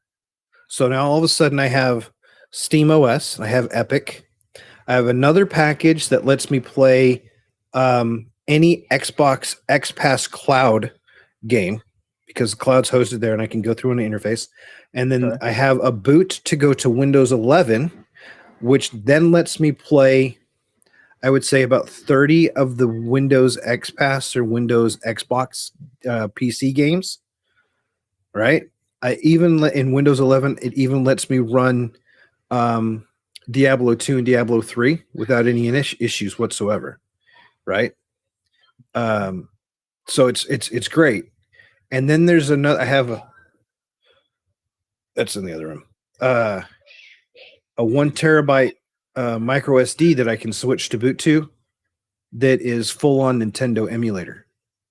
And because of see, how it's that's built, I can then log in with my Nintendo account, download most of the games I own. Xenoblade plays on my Steam Deck in that mode. I have Xenoblade Chronicles 3 running on it. see. I think it performs better on the Steam Deck. I swear to Well, God, it does. look, honestly, all right. So this is my all right. This is squirrel moment, right? Since you Right. brought that up, that's my issue with the Switch, bro. Like, there's good games that come out on it. It just doesn't have the umph to play them at a decent quality, man, because they stutter so bad. People have been pushing so long for Nintendo come out with an updated version. The Switch, when it came out, dude, game changer. Huge. First time Yeah, we had a it was really great. decent mobile gaming platform. Yes, They but didn't do it's dated. anything with it. Yeah. They need I to mean, update it. like, man, Uh, when like that's why like when people were talking about like Persona 5 on the Switch, I was like, that's not going to be good. mm-mm. Um, So, I mean, that's the thing, man. no. It's just it needs an update. That's why I was looking at just getting the Steam Deck instead. Yeah. If someone has asked me, hey, Because as much as I what love should I turning on get? this thing, you know, it would be nice Yeah. just to lay down and just Well, that's what we were talking play about for a bit. earlier. I mean, Octopath Traveler Yep. 2, the Trials series, the Zero one that I've been playing. At first, I was like, I miss the Trials. big trails. I mean, I miss the bigger screen, and then all of a sudden, I'm like going, no, I don't. They're kind of perfect for. It's like having a Vita all over again, playing on the smaller Yeah, screen, yeah, relaxing, things you used to be able to do. yep. And now I can go That sit in the people are living room really with the doing. kids and not get yelled at by the wife for being in the office all the time. But I'm not playing a game over here. Yep. Well, I was like, I'm here, I'm present. You guys are all on your phones and watching cartoons, so what's the difference? You do have a point with that one, though. Well, so there was a time when I took. Well, I wasn't between when I switched jobs and wasn't really streaming or anything. Didn't do a lot of gaming. I'd go out in the living room and I'd just sit out there and they're like, "Oh, you're out here, you're doing all this other stuff," and I'd sit there and I'd wait and we'd be talking something. And all of a sudden, within 10, 15 minutes, she was doing things on her phone and the kids were playing computer stuff or on their tablets or in their bedrooms, and I'm like going, "Why am I out here again?" So make time. It's really important to make time for the family. Let them know that you'll be there. You can get up and everything else, but yeah, this is a side hustle. I mean, I enjoy content creation. Do I expect to make thousands upon thousands of dollars doing it? No, but I would like to pay for my games. If I can get it to pay for my games, and if I can help people understand things and not get screwed over by, like, say, crappy pre-built PC people or hardware vendors or something like that, or whatnot, then that's what I like to do. But yeah, it's a de-stressor for me. I bring my tablet to the doctors while I wait. Yeah, a lot of people do. But yeah, so my Steam Deck, I've been playing all those, and the Secret of Mana and all those games on there now. Yeah, that was the big thing. What I was thinking about, man, and that's the whole reason why I was thinking of getting One Plus. Mhm. I Well, just it's like feel I like the have. Switch is so underpowered. So it'd be like, because that's my one issue with playing Fire Emblem on it. I wouldn't play Fire. No. Uh, The Fire Emblem Warriors, right? yeah. It don't ask me why I've played it 3 times already, but it's when you're doing those big battles, like, 'cause it's a Dynasty Warriors game. It's just Yeah. That one there, Fire you Emblem can't. World. Everything I've read on that one, like, because I have it on the Switch. Yeah. I don't have it docked. I have it. I won't have it going to a bigger monitor because it takes a huge. If you have it hooked up to the TV or a monitor, it takes a hit. So for that, there's been 2 fights where I've just undocked and played it handheld, and it's helped it quite a bit. But still, even then, I wish it had more. It needs more more If horsepower. it It just had doesn't have. more It doesn't have. to it, then I wouldn't have this issue, to be honest. I would say if it had more RAM at the very least. Yeah. I mean, at minimum, it needs more oomph. That's Well, just straight up. yeah. So, but this comes back to manufacturer or developer or both in this case, not listening to the community, um, or whatnot, and the community suffering for it, which kind of leads us into this topic. Yeah, there it is. Just for geek. Well, it's not just me. Okay. No, I mean, I'm saying based off the video that you put up this morning. Yeah. So I've hung out in enough streams and enough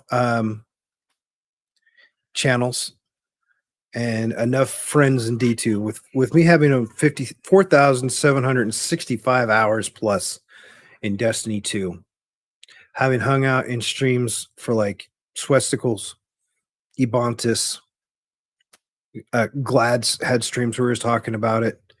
Mr. 1000 Watts has talked about it.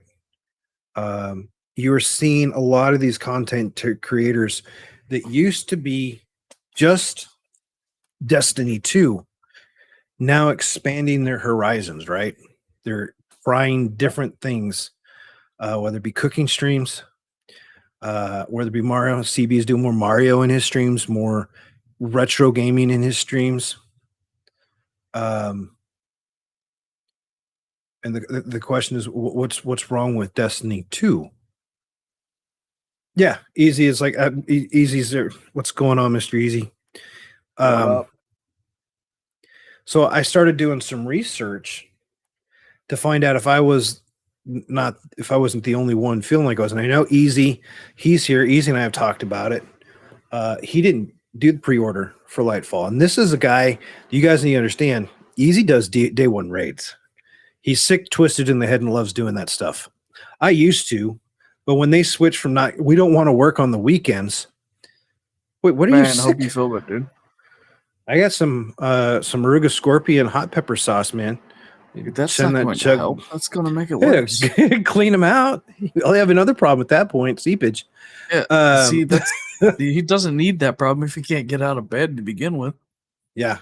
Flu, not Oh, COVID. flu. Okay. It's the flu. It's not a tumor. It's not a tumor. I'm So, not many people get that reference. But he's even talking about not getting Lightfall, and I had pre-ordered it very beginning when it was announced because hey, I wanted the Ghost and all that other stuff. But it's bad enough now. It's still pending. My request is pending. I've logged X number of hours, but I haven't used the gun, and I haven't used the Ghost that came with it, and I haven't used. I think there's one thing out of the pre-order that I might have used. Yeah, he said he canceled his the first week of festival.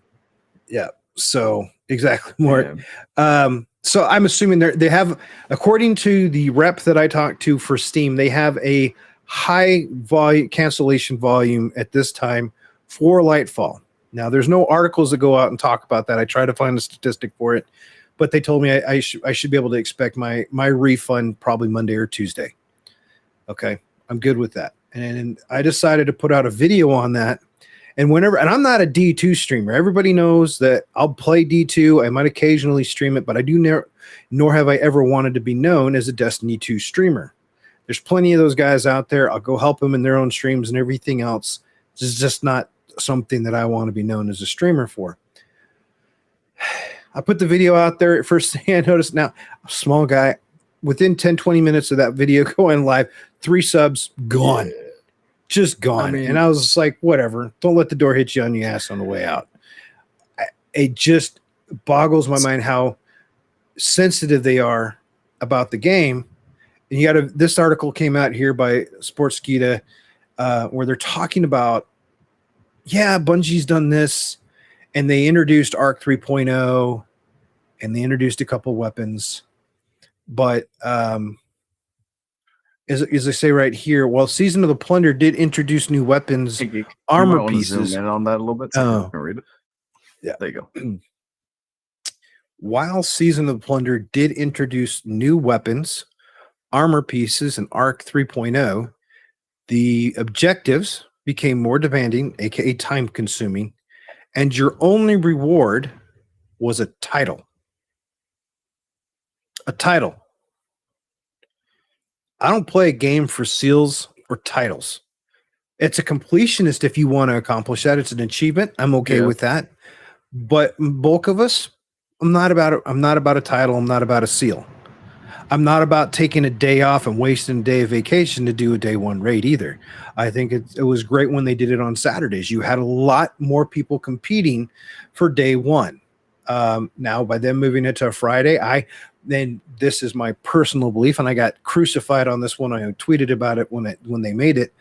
I think Bungie made the change less so, and they just used the excuse we don't want to work on the weekends as an excuse or as a facade to hide the fact that if they do it on a Friday, they have a lot less server competition, a lot less lag, a lot less issues. So it's not going to be as buggy as far as a connectivity issue.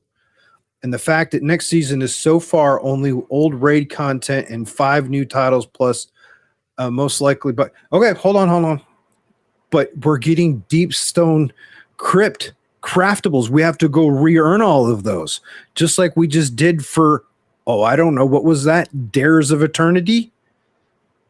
And they're going to get rid of...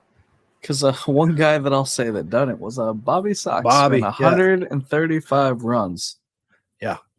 To get the shotgun. Yeah. So how many runs is it going to take for the raid? I don't know. Yeah, exactly. Luckily, the Eyes of Tomorrow isn't craftable, but they did say that they're taking out things like the red box drops, the deep sight boxes for non-craftable, and that they're going to hopefully make it to where you can choose the focus of what you want to have dropping. But let's face it, I like Mark's answer with statement. With me, the only way I get the sales is 3D printing them. Yeah. I hope it's only 3, but the fact that they were already talking about Easy being able to get Trustee with enhanced incandescent on it, woohoo! Yeah, but I agree they need to drop the number. But here's the thing: they're making those changes, and this is some of the thing I talked about in the video, and they kind of hinted about it on it here. Look what happened with Trials today. Trials, people. Yeah. People couldn't freaking play Trials this morning. Didn't launch. They couldn't. The hell? And they're like, oh, we get more. And they've made the comments in the past where, oh, our community can do a better job of testing the game. Oh, Volt Switch and Rampage. Easy Volt Switch and Rampage. That's going to be pretty brutal.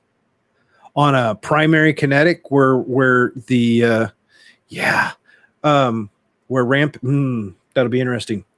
But see, I have a love-hate game relationship with the game. I love the game, hate the direction they're taking in it. But they can't fix anything. And they let the community do the testing. And I started saying this a month ago. We are not in a production gaming environment anymore. We are in a public test realm. This is a PTR. They want us to do all the work for them, all the testing, because they don't want to put the effort in. They're using archaic standards from 10, 15, 20 years ago. Innovate, take a page out of CD Projekt Red's playbook and say, how can we do better job at testing? How can we do better job at developing? Get some artificial intelligence, machine learning servers and software and staff running for you. It's not expensive. People are like, it's too expensive. Bull, correct. You can get an AI and machine learning server that's pretty freaking beefy for $70K. You get 6 of those suckers, you cluster them together, you go buy the VR or the AI software server bundle here that can be customized to fit your needs. That's about $250,000, $300,000. You've already got all the years of data analytics, if it's true what they say, which I'm sure they do. You dump that in, go hire a couple of guys that know how to do it, and you're around $1 million, $1.5 million at most.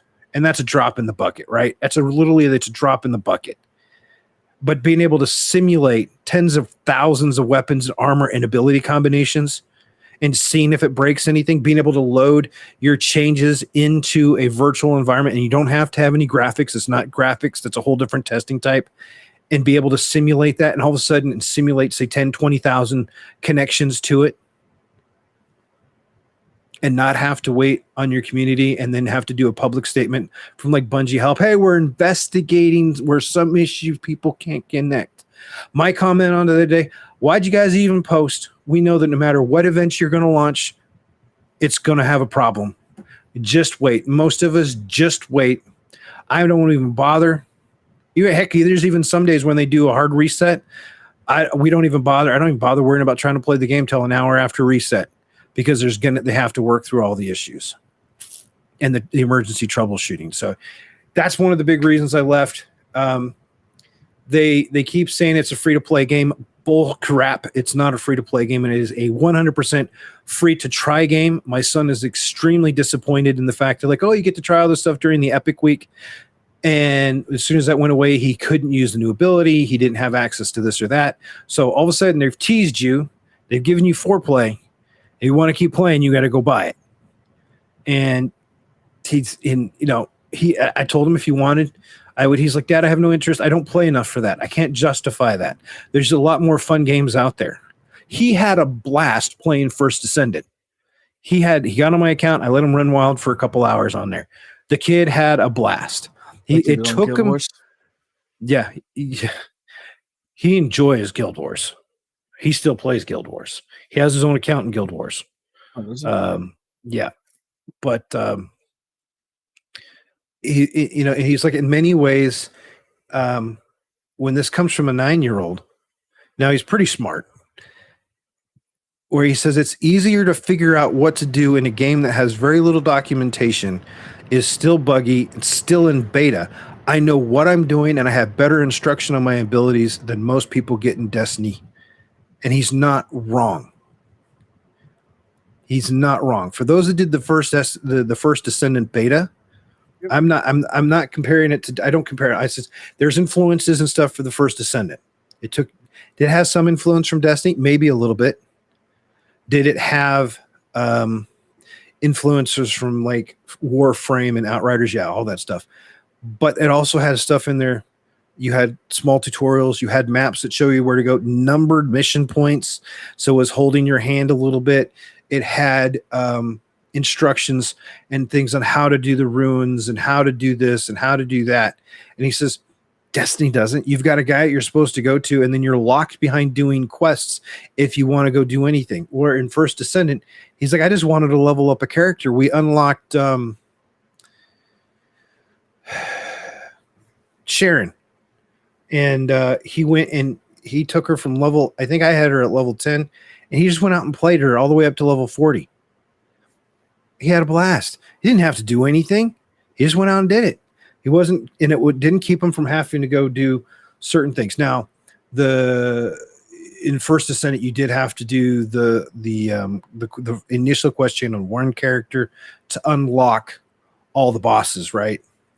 But that's fine. They want you to do the campaign. There's a story. They want to story the story. Run the campaign. Like even if you ran it, you can always go back and rerun it with other people, which is a huge plus to me, man.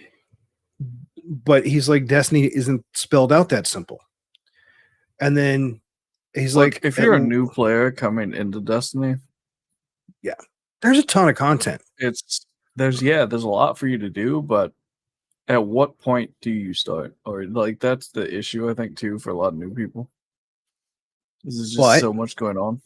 But there's also things like, how easy is it?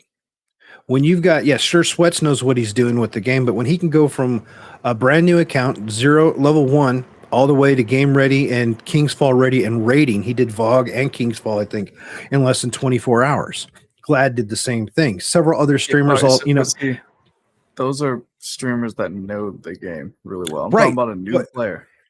Brand new to the game, they're not going to be that efficient at it. They took CB and them took one of their friends that streams, typically just plays Mario. That's people that know how to play the game. Right, and they guided them, and then all of a sudden you go through, you saw those things out there, people are just going through. There are people out there now, and it takes the forums, people are taking less than a week to get raid ready. Now, those are people that are no-lifing it, but when you can be raid ready just playing the game for roughly 18 hours, that's 2 weeks worth of stuff. And you're ready to go for what is supposedly the end game content for PvE. There's no challenge. And there's no reward to PvE. You've got crafted weapons. I know I'm going to get my roll on it. People are like, well, you got the adept weapons from the Kingsfall. Yeah, you know how many times I have to run that and pray to God that I get the freaking correct perks on the weapon? And if I don't, do I have enough spoils to buy it? Oh, but you got the Sparrow unlocked. Sparrow's great, but I'm not taking off my Scourge of the Past Sparrow. It's the fastest thing in the game. Nobody's using the other one. Yeah. There's look at all of the exotic weapons. Okay. How many exotic weapons do we have in Destiny 2? Dude, that's a big number. And how many are used? I use 1. I have 6, maybe 7. And when I start looking through the clips and the videos and stuff, I'm gonna get you a correct answer on how many I have. Of what people use. There's like 10 to 15 total. And that's really weird, really interesting loadouts. Like Cloud Strike. I don't use Cloud Strike as a sniper. I think there's much, much better exotics.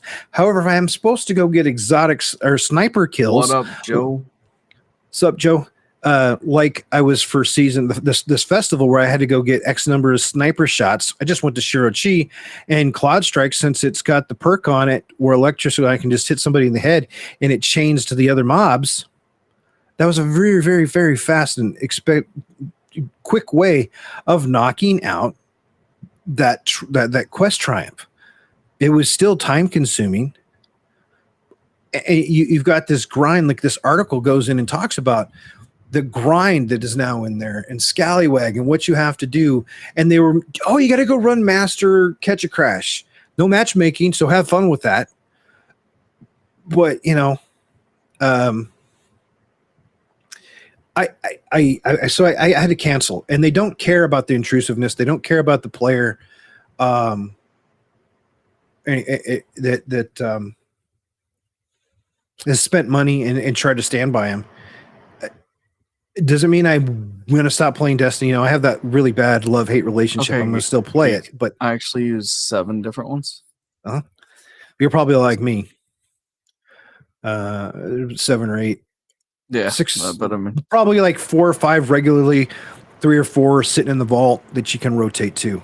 yeah, but all right. So the regular use is 1, 2, 3, 4, 5, probably 6 that I'll regularly swap in between. Gallahorn, Lament, Mhm. Arbalist, Nope, Weather Horde, nope. It is grenade launcher. Fighting Lion. The fit in line. Yep. I have so much fun with that thing. Those are what I Hey, typically rotate I'll through. give you an idea that one of the guns I use is on the wall behind me. Last word. No, I actually use both of them. The Hawk Moon and last word. Yeah, and then if you get a weapon, Let me rephrase. I haven't played Destiny since like August. yeah, I know. And the other problem I have is someone starts using the weapon and they're, it's meta. We don't want people to use that meta weapon. We're going to nerf it. And we're going to nerf it because people are bitching about it that are higher up. Divinity. I didn't, and Easy, if he's still in here lurking, he can tell you the raids, we don't really use Divinity all that much. You might have used it on 1 or 2 Grandmasters, but it wasn't a weapon of necessity, and yet it got nerfed because all of a sudden it's making endgame too easy for day 1. I remember we used Divinity one time when we ran Garden. Yeah, I don't remember. Yeah, we would use, the only time we would use Divinity in the Garden of Salvation is the Eyes, third encounter, or whatever that boss is, the Eyes one where everyone kept dying to the jumping puzzle part. But I agree with Easy. There's other things out there. There's weakening grenades, and people have. And you don't even need to have weakening grenades. I can sum this up for you though. Right, you ready? This is the best way I can put this for you. No matter what is done in the game, or what weapon is not nerfed, or what weapon is nerfed, the end of the day, whether you like, if there's a weapon that you may like, there's going to be somebody out there that's going to yell and complain over and over until it gets nerfed. Oh yeah, and 9 times out of 10, it's going to be the freaking PvP community complaining that causes it. And I wasn't sure when I made the video. I went and looked it up today. Less than 20% of the active player population makes up PvP. The rest of it is PvE. Okay. So like I think it was 72% are PvE, 8% or 9% are Gambit, and they bleed over to PvP, and then the rest of it's PvP. So you have 70% of the gameplay is PvE and doesn't care about anything else. But you're going to let 30% of the gamers dictate what we get and influence in that way. And now Bungie's gotten better about separating that. But yeah, I love this post that there's some of these comments on this story are great. Say it with me. Titles and triumphs are not content. They are not worth your time unless you give them value. If they are worth the grind to you and you enjoy the game while doing it, by all means. If you don't find the content you are playing through to get said triumph, title, guild, guys spelled guild wrong, you're just making your life miserable. Go take a break and maybe play something else, because this game is not worth dedicating your life to. When D1 was out, I remember, and I'm sure Jay does, I would log into the game. I got to log into the game. I felt an urgency to log into the game most days of the week. I wanted to do something. I wanted to play for an hour, maybe 2 hours, depending on what day it was. Destiny 2, when it first came out, even after we had to re-earn everything. Yeah, I was kind of there. Now, I'm in the game like once a week. Froze. My bad. Yeah, no worries. Or maybe twice a month. It's to the point now I have literally no reason to come in. There's titles mean nothing. And here's another thought. When I'm looking at how much load is in the game, there are so many titles and so many emblems in the game right now. Why do we have so much crap in there? Video part about that too. Yeah, I don't. This is crap. Oh, look, I got an emblem. I got this emblem of the week. I'm going to rotate my emblems. No, I don't care. Actually, But some I've people are I going to. never changed my emblems. They always Yeah. stay the same.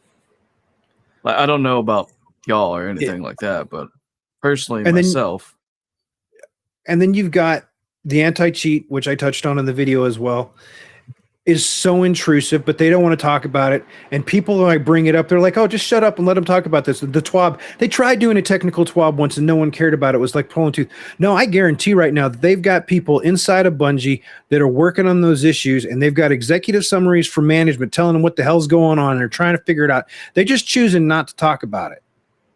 And if the world ever starts looking at their player list like a community and like an enterprise environment, you have a million freaking people playing the game.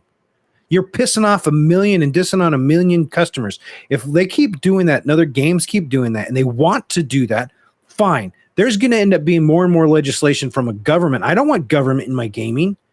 I don't want politics in my gaming, but if they're going to come in and take over it, the fact that a game can change the terms of service and end user licensing agreement on a whim, and if we don't like it, they're like, well, then just don't play. I paid money, $200 plus for this game, not including the stuff in D1.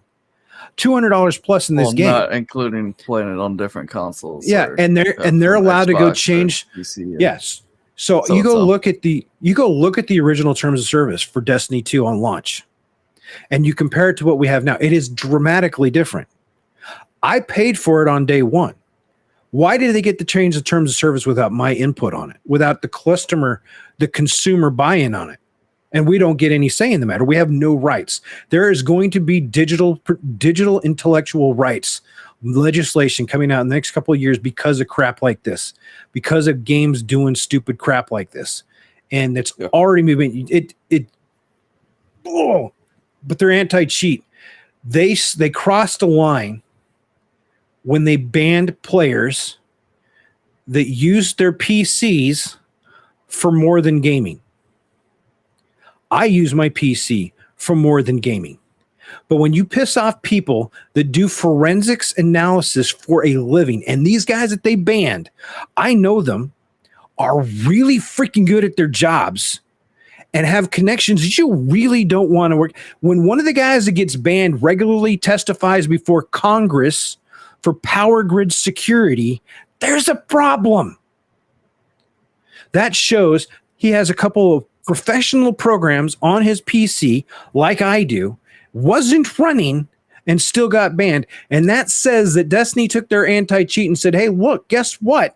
We're going to look outside of our game. We're going to look at what's installed on the box, whether it's running or not. Destiny's anti-cheat should never, ever exceed its own sandbox unless it detects another application, process, DLL, or whatever, hooking into one of its processes.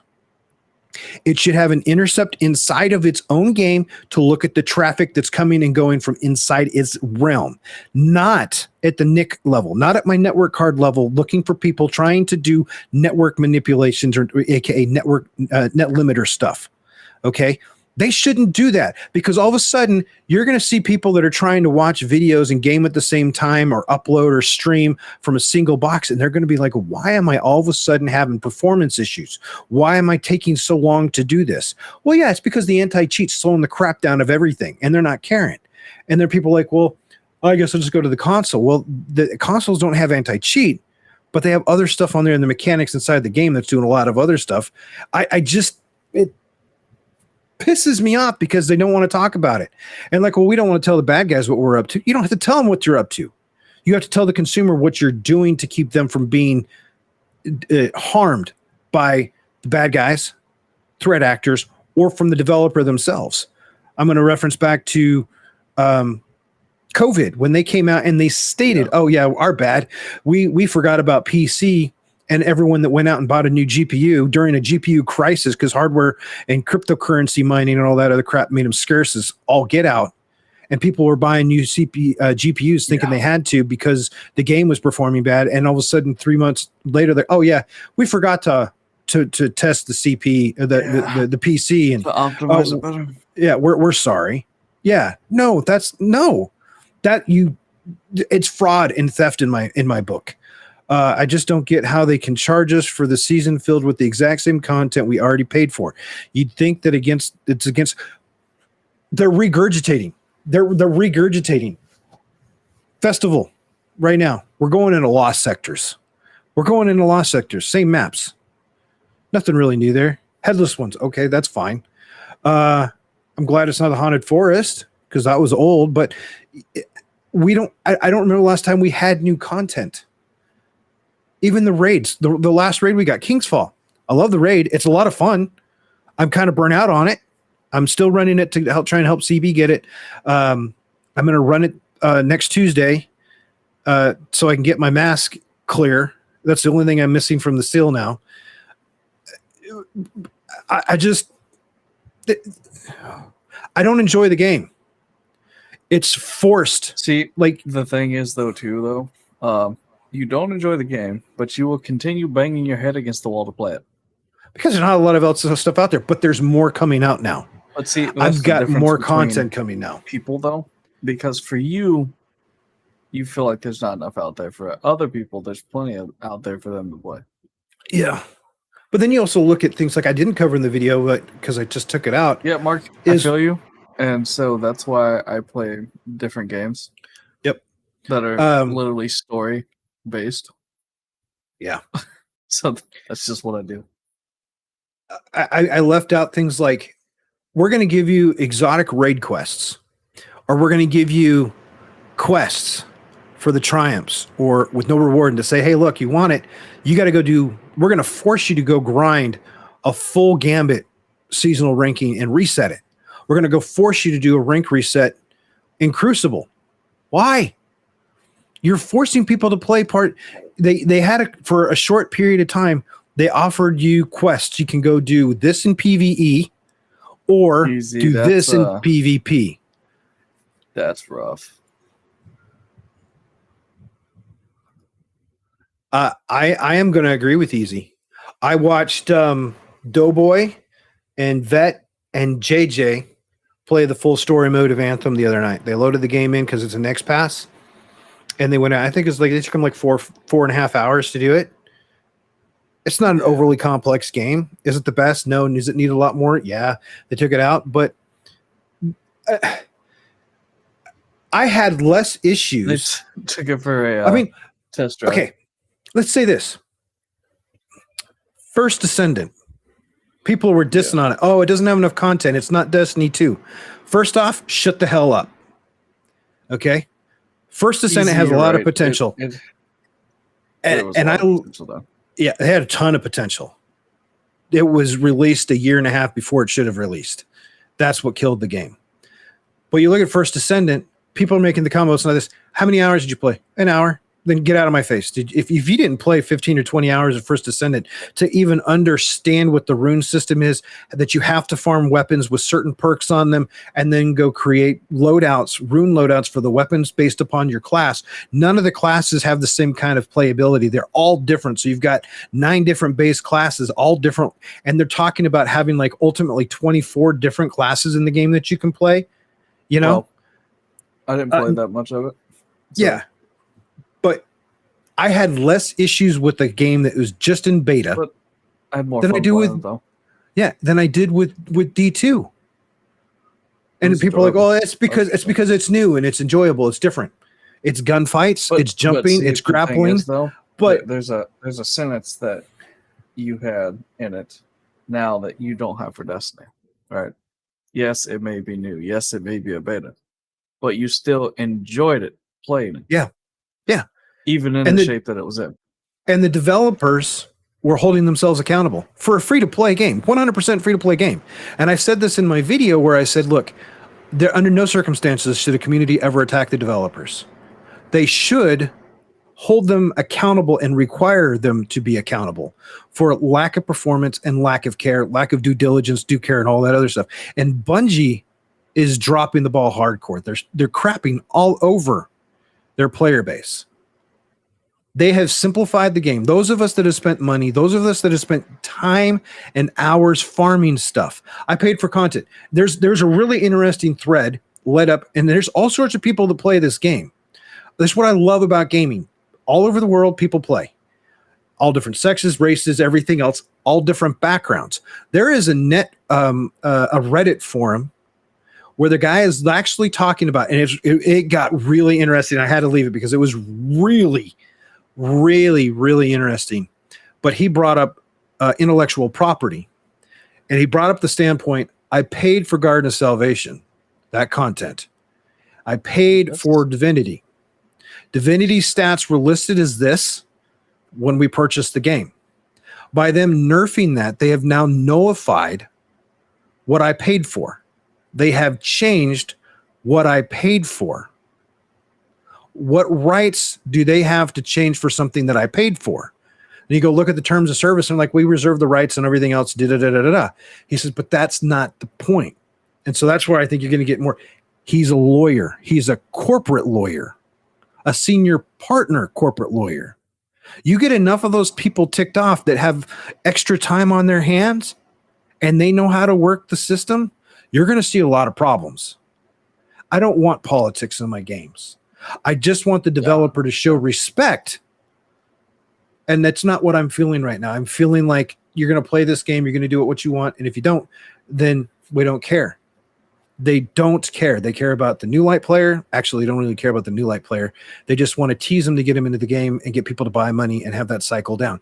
I don't see how it can continue to grow itself. And I just, and that's where I'm at. And the video came in here.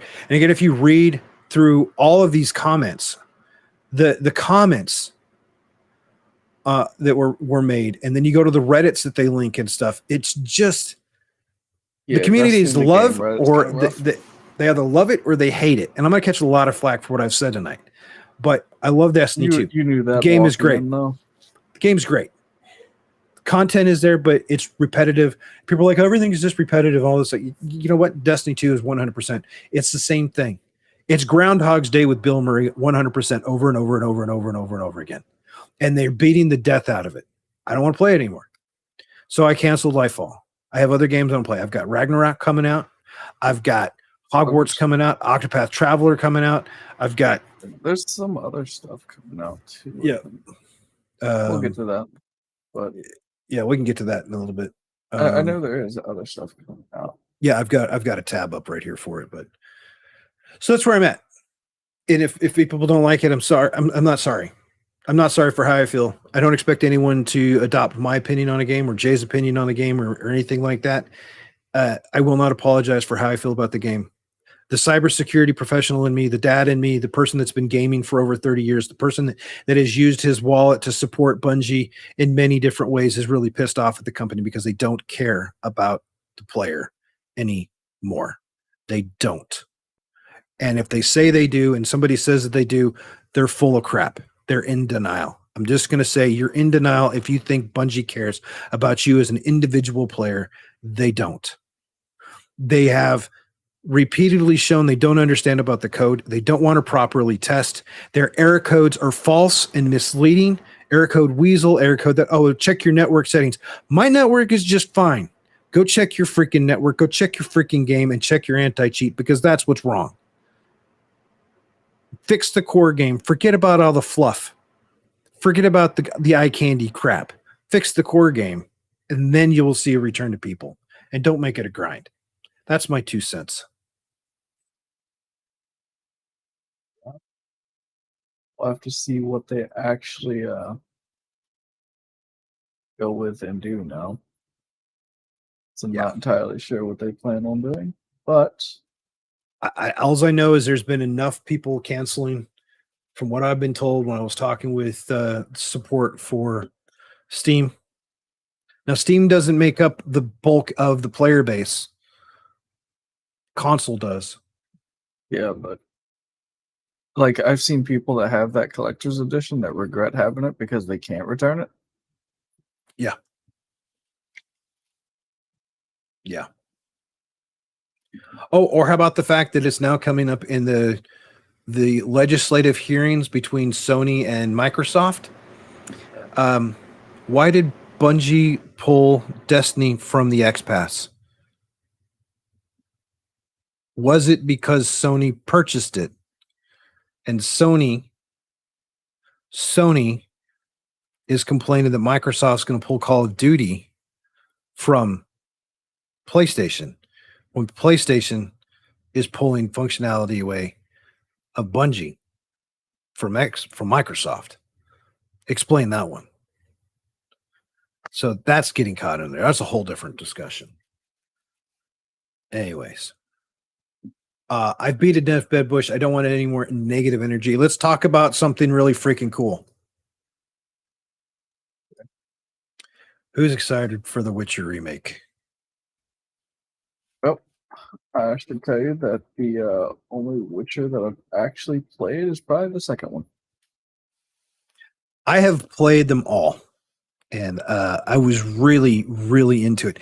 I found something, though, before we go into the Witcher remake that I found very, very intriguing that came out before the Witcher remake was announced, right? Yep.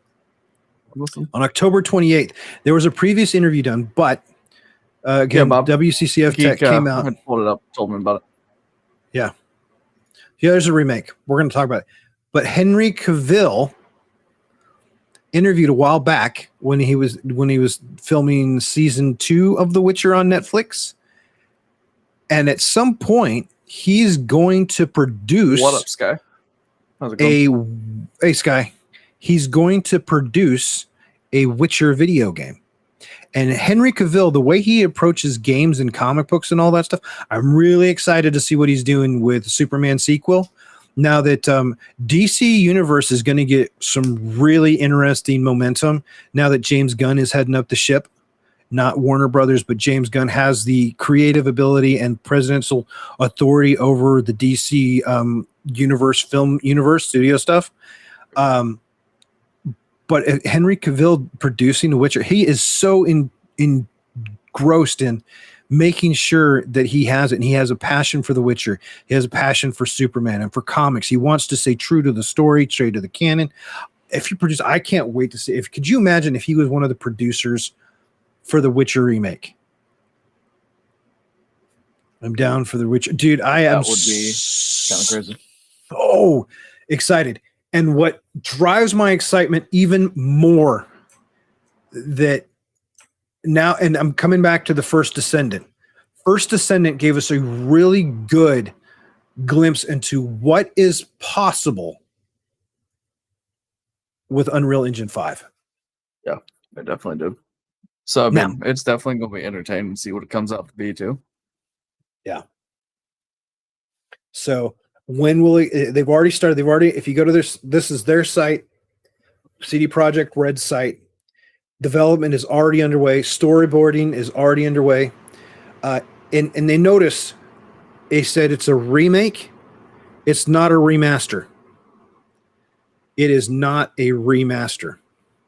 It is a remake.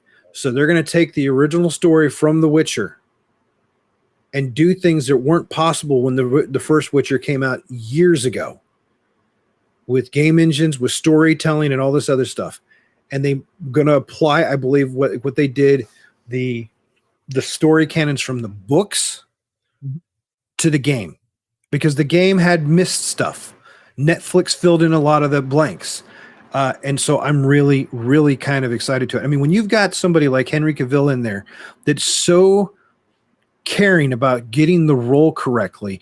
He did something like what's his face played Saruman in Lord of the Rings when he got stabbed from behind by Wormtongue, and Peter Jackson was like, no, you got to go and he's like, no, he used to be in the Secret Majesty's what is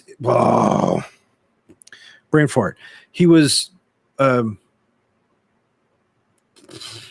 Britain's top military force, whatever it was, OSS or whatever it is. And he's like, I can tell you right now, if you stab somebody in the back, they're not going to scream out because all the air from their lungs is going, they're winded. There's no scream. You're going to get a death gurgle. When you got people that are paying that much detail to how realistic it should be, it just gets me really freaking excited. So to see this with The Witcher, and it coming in an Unreal 5, and them to introduce the mechanics and the gameplay that's possible with that, Could you imagine how much more linear and vertical we can get with The Witcher over what we had in The Witcher 3, with Witcher 4, and with the remake of Witcher? I think it's gonna be great. And the CD Projekt Red learned from the Cyberpunk 2077 fiasco, and they have adopted new methodologies for quality control and testing. They're using AI and machine learning now. They're not using third-party testers to say, "Oh yeah, it's validated." They want actual testing completed, signed off, validated statistics, data supported, data driven confirmation that stuff is working. And I like the fact that they're using Unreal 5. They're using an engine that has a dedicated team from another company that ensures that that thing works universally on all platforms. That's that whole Unreal Engine 5 Epic. Their whole goal, the teams that lead that game engine, is, does it work on PC? Does it work on console? Does it work on PlayStation? And is it going to work on Linux? They have a whole group working to get it working on Linux. So you're going to have a whole world out there.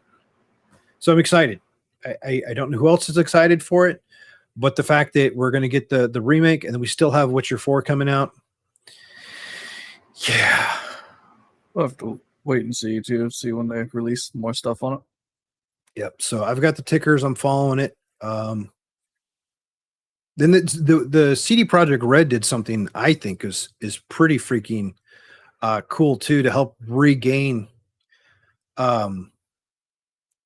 community support and faith from the community. They were open, they were transparent, they did a whole lot of patching and fixing to Cyberpunk 2077. Oh yeah, definitely. And once they had everything in place, they launched that Netflix Edge Runner series, which was amazing. Not for kids though. Again, not for kids. But they didn't go cheap on the animation, and they didn't go cheap on a crappily written story. They did a great story. Yeah, and then that kind of in turn pushed everything 4 back weeks to their game. The last 4.5 weeks, I think it's 5 weeks now, they are averaging over 1 million concurrent players going on 5 weeks. That's phenomenal. Is it going to stay there as people finish the game and everything else? Probably not. But will the numbers stay up there for a long time for players that just want to replay? Because it's a massive game. But they learned from it, and they know what to do now. So CD Projekt Red took a failure and turned it around into a win. And now they're going to apply their lessons learned, hopefully, to The Witcher 4, and whatever other projects they have. So that's a lesson learned from that one. So that's why I'm super excited for all that stuff. Plus Henry Cavill being in there. I love Henry Cavill. Mark says, I have seen. Wait. Heck, I would love if Warner Brothers remade Mad Max. Because Geek, honestly, like in the last 30 days, their average players for Cyberpunk is 55,186. This is from August. They went from 10,000. This on Steam, right? Yeah. No, I'm just saying this is just Steam. Yeah. When I was doing the research on the Witcher remake, it was up 40,000 in a couple months. Yeah. It's really impressive. Yeah, they've got all platform wise. I think the CD Projekt Red site said was 1 million for the last at least 4 weeks. It might have been closer to 5. Yeah. That's huge. And because that's what they popped up there. So yep, it's not bad. Mark says also, I don't know. I wouldn't mind seeing him. Mad Max kind of it's a niche following on that one, so I don't know if you're going to get an Unreal 5 Mad Max. Be cool. I don't know. I've seen GTA Online. GTA got too greedy, and GTA Online cutting stuff out, charging certain things. The money, they're just too greedy. I don't have any interest in GTA at all. Because it's all-time peak on Steam was 104K. Yeah. This is their numbers are Steam, Epic, Xbox, and PlayStation. I mean, it's doing pretty well though. Yeah. So I'm pretty excited about it. I mean, I've got it loaded again, and I'm tinkering around with it. I don't have any issues like I had before. My frames are unreal with the DLS turned Yeah, on and so that's why I everything. was gonna go back to it, try it, because I was like, well, it should be because back when I was playing it, it was god awful, which is why that's why I stopped playing it. But Yeah, yeah, it was rough to play, man. I got about a third through the campaign, and I was like, okay, I'm just tired of this. And now that the graphics are there, I'm averaging around 150-ish, 160-ish FPS. I'm good. I don't plan on streaming it though. That's not a game I want to stream, especially since mine is a family-oriented stream most of the time. I don't know. God of War, I'm probably going to have to switch that over to adult rated for while I stream that one. But Yeah, because if not, yeah, you'll never hear the end of it. yeah. Uh, So I but so we've mean, got that one, and then I know you wanted to touch on Star Ocean, because we've been talking yep. about it, and then we talked about how the PC graphics really kind of left a bad taste in the mouth. But so I'll let you do all the talking on this one. Well, I mean, like, so, it come out, I think yesterday was its release date. And Mhm. so I'd been seeing on Twitter because I've got friends that play games like this too, so they were going back and forth. There's people that like it, there's people that don't like it. The people that said the graphics. So I did try the demo on the PS4 version, right? Mhm. It did not look nearly as good as when I put it on the PS5. Like, there's a visual difference, and you can see it. So this has to It's be a screenshot from PlayStation. No, that's on PS5. I've seen that exact scene right there. That look You and I on the both know PS5. that's not how he looks on the PC. No, it looks better on We PS5. yeah, it looks 100% better on the PS5. Yeah, that's what it looks The like. the PlayStation looks like something from the 90s. I feel like it was like it's just like a lot of people saying like it's just a rough port, but yeah, it looks better on there. So yeah, I was traversing the world a little bit on it. I played more of the demo and everything. I got the little orb thing to follow me around to fly with. And so overall, it seems like it's kind of tore, but everybody's saying if you're going to get it, it's best to get it on the PlayStation instead of Yeah. PC because there's some controls you can't change on PC at all. It's literally stuck to. Actually, I think it's the one to change party members. But so as far Yeah. as it goes, there's two. So the main story, right? You get a choice to choose between the two characters that were up in that picture that were Mhm. next to the little orb there. So you get a chance to do both of their stories, and they're saying it's more like 60 to 65 hours just to complete both of their stories. I think maybe I may Mhm. be wrong. Let me look that up while you have that up.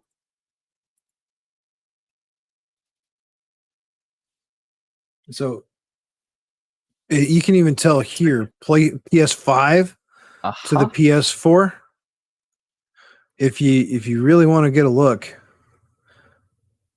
think of that difference. And this, the PS4 graphics are better than the PC graphics.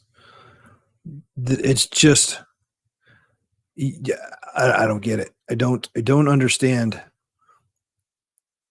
Anyways, keep going.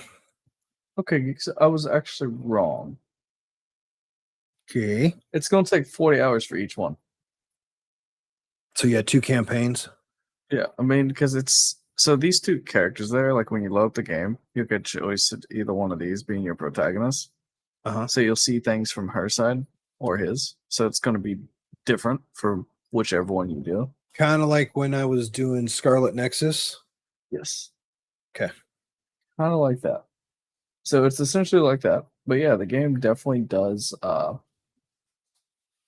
feel it's definitely different. And you're looking at to actually beat that game, it's probably going to take you 200 hours to do everything for a completionist standpoint. I mean, if it's the story I remember, I'm fine with it because I love the story. I just I don't want to Well, play it on a PC. There's no way I'm going to play on PC with the graphics they put out there. I would say no, 100% not I'll worth the end up money. playing that on PS5, honestly. Yeah, Because it does look better. Like this picture there, that's PS5 picture. Yeah. It that's definitely does definitely look better, PS5. though. When I just Googled the comparisons. Yeah. PlayStation But 5 beats PS4. PS4 destroys PC. It's kind of crazy, honestly. So that's why I was like, if Yeah. I'm gonna get it, so see, now you see why I was like, it doesn't look too bad. Yeah.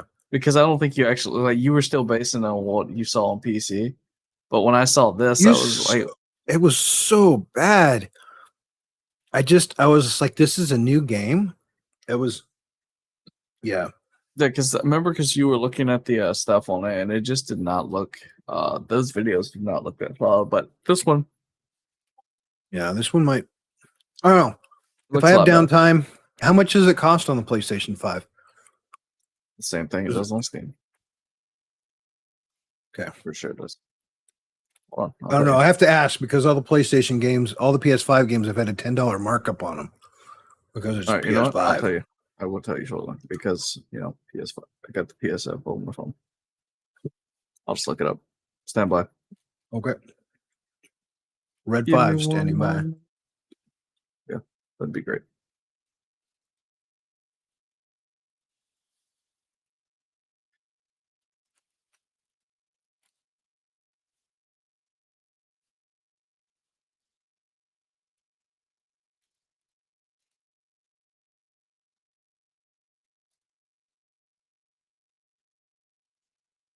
But I mean, I grew Yeah, up so you playing get these games. So $60, okay.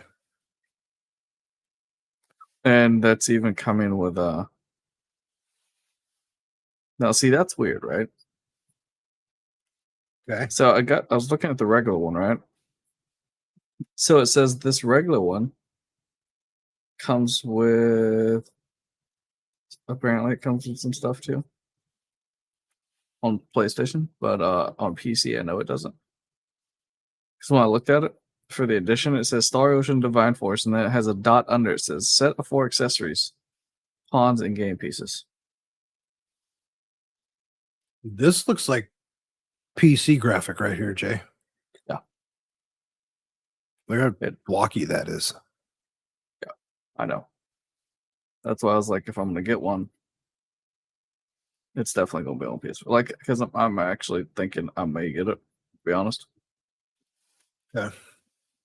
I mean, that's been my thought on it anyway, because it doesn't look. It's bad. still single player though, right? Yep. No co-op. Which I mean, that's my kind of stuff anyway. So yeah. So I mean, to me, that's kind of great for me because that's what I like anyway. Yeah, I mean, I like the games. I like the grind games. Like one of the problems I'm enjoying Zero right now, but it's not as open to me going out and grinding levels. You have to do the mission stories. You have to do the missions that have come to you. Now you don't. Yeah, I mean, things Yeah, have changed in the time that those have came out because you got to remember these are those games for the Trails games. They're older ones that are coming forward in time. Not exactly like brand new games, bro. Yeah, man, I think the game does look better on PlayStation. Honestly, Yeah. so I may actually get it on PlayStation. I would say out of looking and seeing the graphics, it would have to Yeah, be. because see, that's why I was playing the demo and stuff, and that's when I realized that wow, this thing looks a lot better than it did before. Yeah. So I mean, yeah, I've been playing the demo and enjoying it so far. So yeah, overall, man, so far it's been great.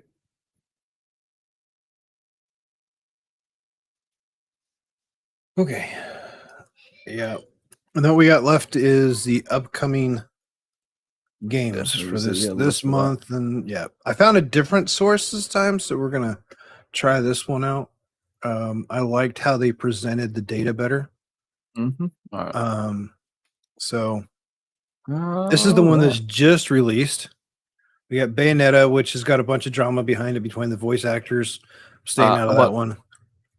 yeah, we're gonna leave leave that one alone. That's fine. Yeah, Young Ye. If you want to go hear about it, he did a couple videos on it. Go I mean, follow. if you want to go read up, sure, that's fine. You'll see it all over Twitter. Yep. But it is what it is. Geek, you what? I want to talk about that. Hold on, Bob. Mark explained, Geek, you married off time is very big if low. So he's saying you're married, your off time is meh best. Yeah, we do stuff on the weekends. If you Yeah, don't I see me mean, on Sundays, and Jay can tell you, there's been times where he knows my Saturday mornings, that's family time. And sometimes it runs late, and sometimes I get surprise honeydew crap. And then I'm Yeah, I just mean, it's done. normally the afternoon before we do anything. Yep. I played Bayonetta 2. I'm not getting Bayonetta 3. It's kind of a niche game, honestly. And like even for me, like liking games like that, it's not for me. Yeah. It never has been, so it doesn't fit my criteria for stuff. So I do have Call of Duty Modern Warfare 2. After watching the gameplay, they use their own engine called IW, and I can't remember what the IW stands for, but the graphics and the performance that they introduced in the campaign, and it's the campaign goes really, really well, really, really strong, and then just stops, which I think they abruptly ended incorrectly. They could have eased to the end of yes, Mark, but they didn't. So I do have a problem with how they ended it, but Elon and Ellen plays it. So, and then a couple other friends that I used to do World of Warcraft and everything. So I got talked into getting it. The graphics, the audio, holy crap, dude. It's freaking awesome. That's all I can say. Now, from what I hear on the PvP aspects of it, up until now, into this release, there wasn't skill-based matchmaking. But my understanding is this one has skill-based to some extent. Geek. No, the dev came out and said that there's been skill-based in all of their games. And a lot of people have been, so. And then you got people trying to tell the dev that he's wrong, but he's like, I'm the one that made the game. Yeah. I would know. If you can afford it, Bob, then go for it. It is to get the most out of the game. The whole reason I got it was for the graphics. I don't stream it. As Jay will tell you, I don't really stream these kind of games. And this one I couldn't game and stream at the same time on playing how I want to play it.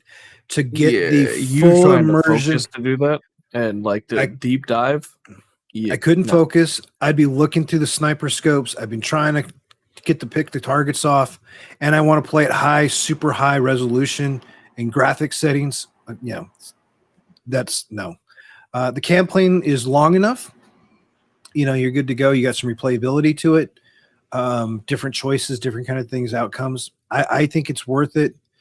But again, I got it specifically, and this sounds really, really bad, because I saw how the gameplay was and the graphics all work together, and I kind of like the campaign. The underwater combat, awesome. Oh my gosh, it is legit. So I don't know much about Resident Evil Reverse. I don't, to be honest with you. I don't really play horror games.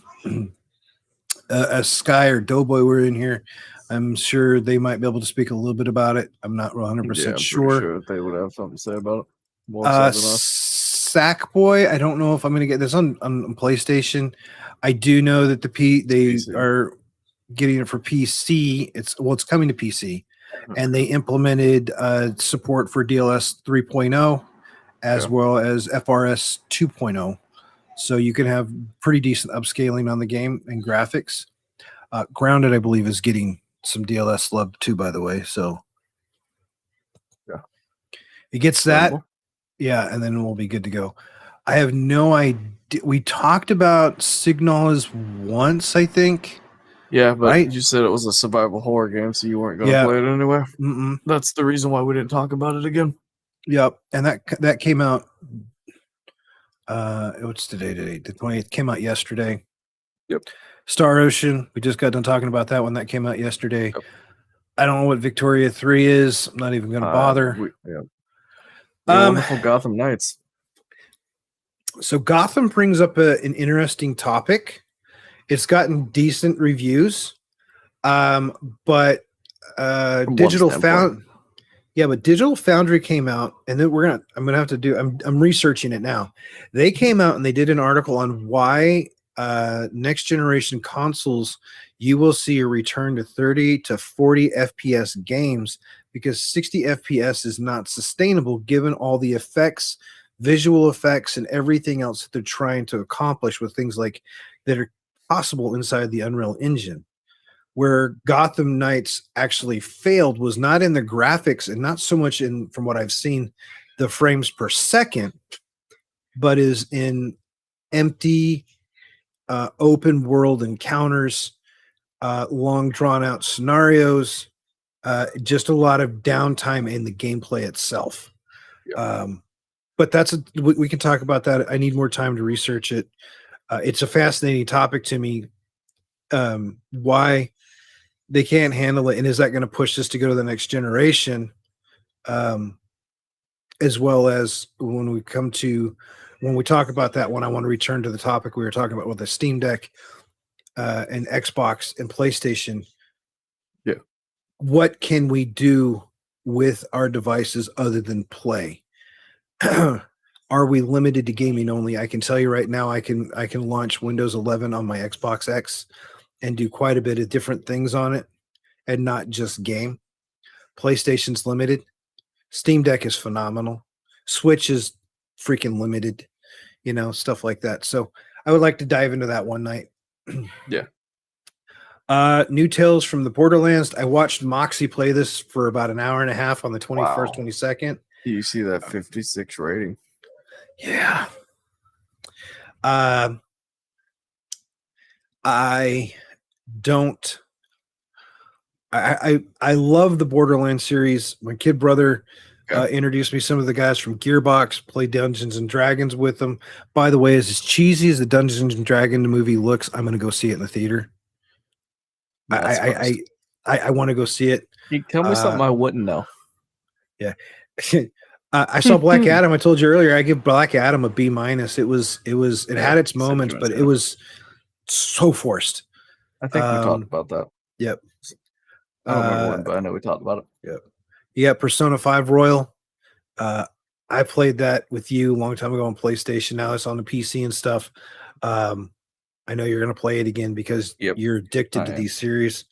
I have no interest in Mario plus Rabbids. I'm going to play it just because of how it's going to look on PC compared to PS4. Yeah, I can see that. So that's the other reason why. Plus, I did look up the mods you were talking about. They got some freaking wicked cool mods. Yeah, dude. that's the other reason. The mods alone have me intrigued enough. This is why I'm hoping that you play with the mods, so I can see if I'm going to play with them, because I want to see you stream it, and then I can. Because I've seen so many different things from that Phase guy, Faz, I guess you could call him, from off Twitter, and he's playing through it right now, which is another reason why I'm waiting, because he's trying to add in that detail. So he's playing with the mod, but he's got to play through the entire game first to see if it actually worked all the way through. Yeah. And so that's what I'm waiting on. Yep. Mario Rabbids came. I've got to do some more deep dive research on the mods, but because there's so many videos and stuff out there, so I'll sit there. I'll probably do that tomorrow.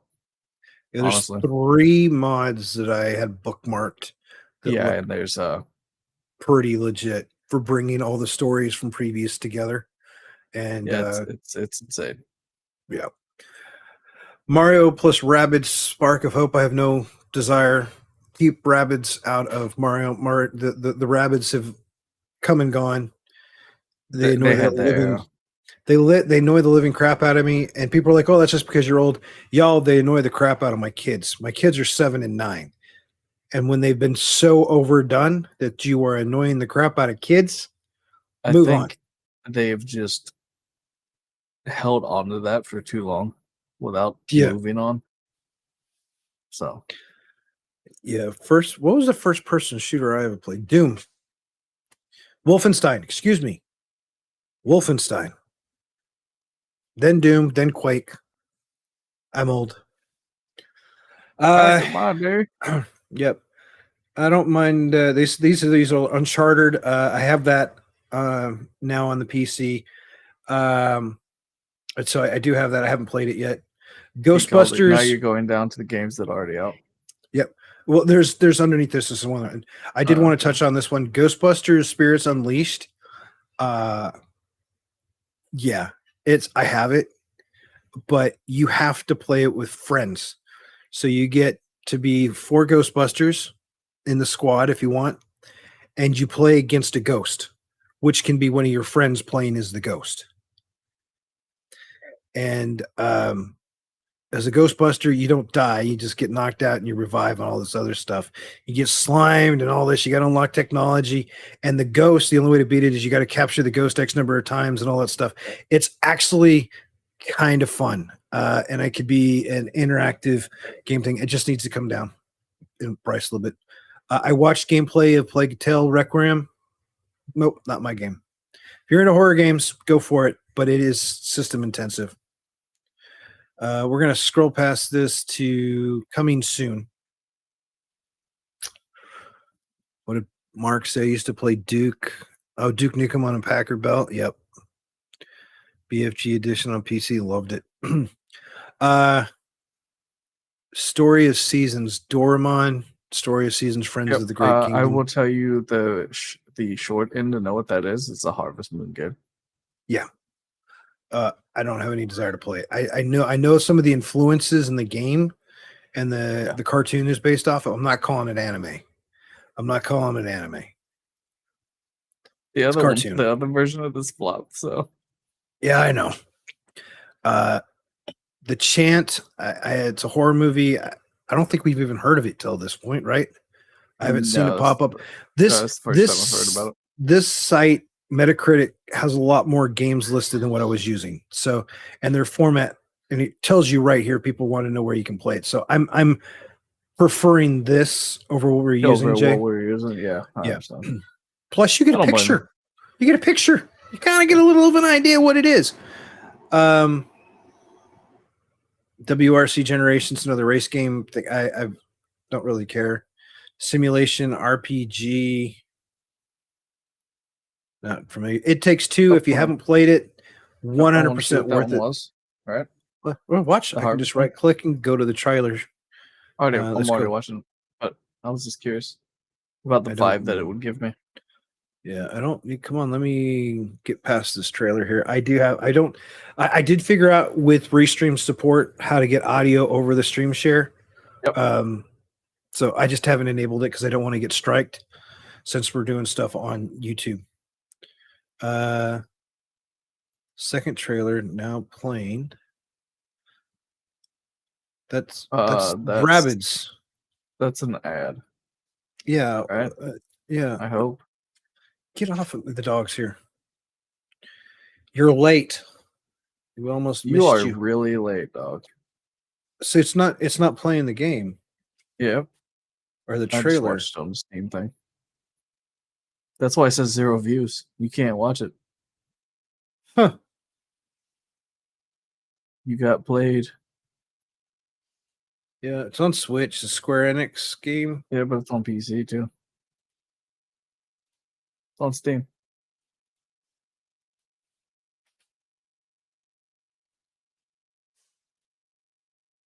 I mean, it doesn't look horrible.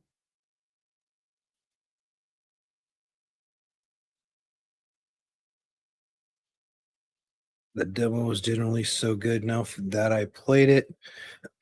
I got the tricks to managing the farm. Yeah. So it's another farming game, farm development RPG. And this one has combat on it instead. Oh, so it's like Rune Factory. Yeah, kind of like Rune Factory. What's the one at night that you're Dreamy gave me Dreamville, Starville, whatever. Stardew Valley. Yeah, Stardew Valley. It's like that. But this It's was just just much better better graphics. It's I like might be Stardew, interested. just better. I might be interested in that. I'm not gonna lie. I might be interested in that. I'll give I that a mean- thumbs up. I mean, so you're developing a farm. You've got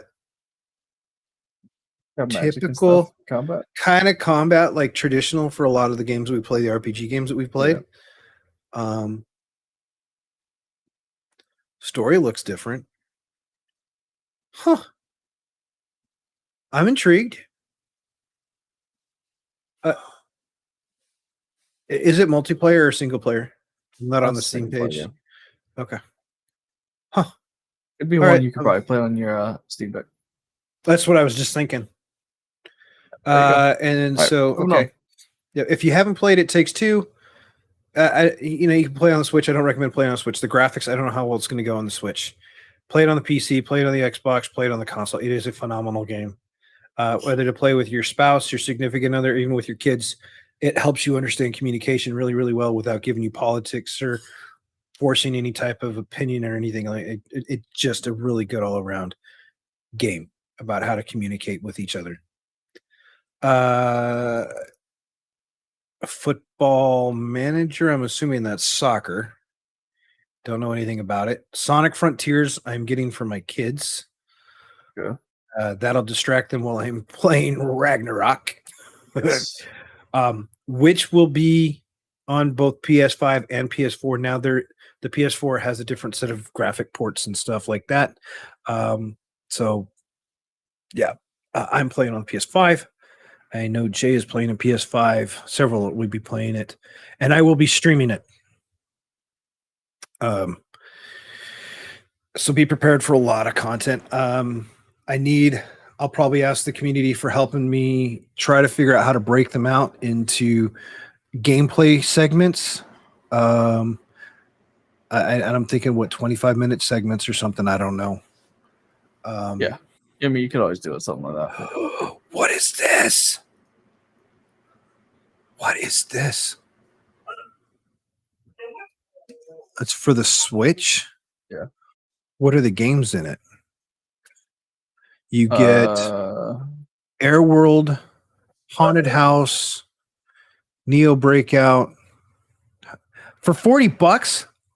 I'm sorry, thank you, but no, thank you. That's a hard pass. Just scroll back up. You didn't finish reading that. Did you see, like, what I could tell? It says graphics, the best selling first party. So I mean, they're just. So I think it's 1, 2, 3, 4, 5, 6. It looks like. Uh-huh. Oh no, scroll down. See if there's any like. That's what I'm Is there any looking other for. details about it? Like, the product description, maybe. Effort of Atari, most recognized in journey entertainment pop culture. Yeah. It's celebrated interactive journey through 50 years of video games. If it would have been all because you can't tell me right now the Switch can't handle all the Atari 2600 games. Oh, it could easily. You can put one download and hold all of them. And if this is okay, industry leaders, documented footage, product design documents, and of course more than 100 playable. Okay, more than 100 playable games. Where's the list of the 100 games? What games? Okay, I'm gonna have to leave this up to go look at it because if that's 100 Atari 2600 games for $40 on the Switch, that's pretty freaking dope. Pitfall, River Raid, Missile Command, all the other stuff. Yeah, Mark, it actually a 286 can handle them. I know because we've done the emulator on it. Yeah, I need to see what games are in that. I'm gonna have to research that later. But that catches my eye. That's kind of cool. Tactics Ogre Reborn. Yeah, I looked it up. Yeah. It didn't look that entertaining. Yep. To be honest. So we're not far enough along. They don't do all the updates and the graphics like this and stuff. We have Pentiment. I don't know what that is. Call of Duty Warzone 2.0, which is the battle royale modes. Goat Simulator 3. That's your favorite one, right? Yeah, I don't get it. Dark Is Pictures Lewis. anthology, The Devil in Me. Miles Morales, Spider-Man. Yeah, that one looks good. Pokemon, Scarlet and Violet. I know we already have that pre-ordered for the kids on the Switch. Yep. What were you saying that? Evil West, no. Just Dance, no. Ship of Fools, no. Gungrave, World of Warcraft, Dragonflight, not playing World of Warcraft anymore. Gundam Evolution, I already have it. The originals, I don't know what this is. Night Witch, no. Warhammer 40,000, 40,000. The Callisto Protocol. I've seen mixed reviews on that one, and there's a bunch of issues with people getting banned. Some of the early access people that have been playing it getting banned for no reason, so I don't understand that one. Marvel Midnight Suns. I know Dane and a few others from the community are interested in it. I don't know. That one I have to wait to see how it plays because Marvel's done a pathetic bad job for myself. Yeah, To be honest, though. Not into Need for Speed. December. I'm just going to go through December. Hello Neighbor 2. No, I'm good. Dragon Quest Treasures. I'm going to look at that one, see how that goes. Being that it's only on Nintendo, I'm probably not going to play it. Yeah. Because I don't think their thing is good enough for handling stuff. So I don't think that's me personally. Yeah, I don't think Sony's remake of Crisis Core Final Fantasy VII, after done the first one, is a great game to play through and everything. I don't think it's worth the money that they're wanting to charge to play the game again. I don't think it's worth $70. There's nothing new about it, just the graphics, and then some adaptations and loose changed bits to the story. High on Life, One Piece Odyssey. I am looking forward to One Piece Odyssey in January. I'm not going to lie. I'm looking at the one after that. Persona 3 and 4. No, the first one, because I've played Golden. What I'm waiting for is that portable. Welcome back, know Mark. if you'd look at it. January 16th. I won't have enough time. So, like, yes, it's obviously not going to be out. Things are good. So, a short point about Persona 3, right? You played Persona 5. Yep. I'm not sure if you played Persona 4. I have. Did you notice how 4 was brighter, like, more cheerful, and then Persona 5 went darker? Yeah. So Persona 3 is even darker than Persona 5. Oh, nice. I'm good with that. Given you would probably actually like it, because that's why most of us liked it. So we wouldn't want it to be remade. I'm going to say that the way that the Persona games play out, I would prefer a darker, gloomier mood. That one definitely is. And if you really want darker, gloomier, go play the Shin Megami series instead. What's the one that there's a couple that I got from you guys that were when we did the JRPGs a long time ago that I was playing, and one of them, I'll have to go look it up. I might go play it again on the Steam Deck. The darker ones are Shin Megami Tensei, but so that one, actually, the portable one is actually called Shin Megami Tensei beforehand. Okay. But it was called that, and then Persona 3 FES. What up, Ghost? What's up, Ghost? But yeah, so things have changed, and after they released 4, they kind of dropped that name from that title. Yeah. So, I mean, it was definitely interesting, dude. Forspoken, I'm interested in. I've been following it because of its use of Unreal 5, the gameplay. Calvin said, but I can't. I want to be able to play a guy, Dad. He doesn't like playing female characters, and I was like, but yeah, I'm interested in this one. The graphics look good. What they presented look really, really good. We're good. We're just getting ready to wrap down the podcast. I kind of went off on D2 a little bit, and then some other stuff. Yeah, we talked about through some games and looking through them and stuff. So we talked about some, Which one's Deliver Us from Mars? Is that the sequel to award-winning Deliver Us from Mars? Deliver Us is an atmospheric sci-fi. Metacritic needs to fix their stupid trailer playback. I bet you it stops. I told you. Okay, they need to fix that aspect of Why do it. you think this is 0 views, bro? No. Nobody can look at them for the trailer. High stakes mission to recover the Ark colony ship stolen by. Okay. I probably won't play this. Deliverance from Mars is going to be fire. Deliverance Moon was. Oh, so Easy knows how to play it. Okay. Or has played it. Huh. Is it like No Man's Sky, or is it? I mean, I'm just curious. Is it? It's a single player, I'm assuming. Yeah, single player. Huh. You know what? Yeah, it gives me the vibe of It's a puzzle game. Okay.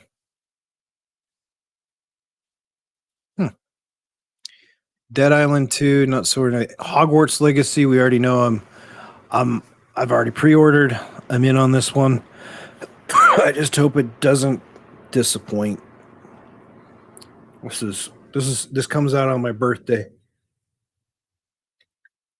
So I'm going to be hitting that one hard, and then shortly after that, 2 weeks later, Octopath Traveler 2.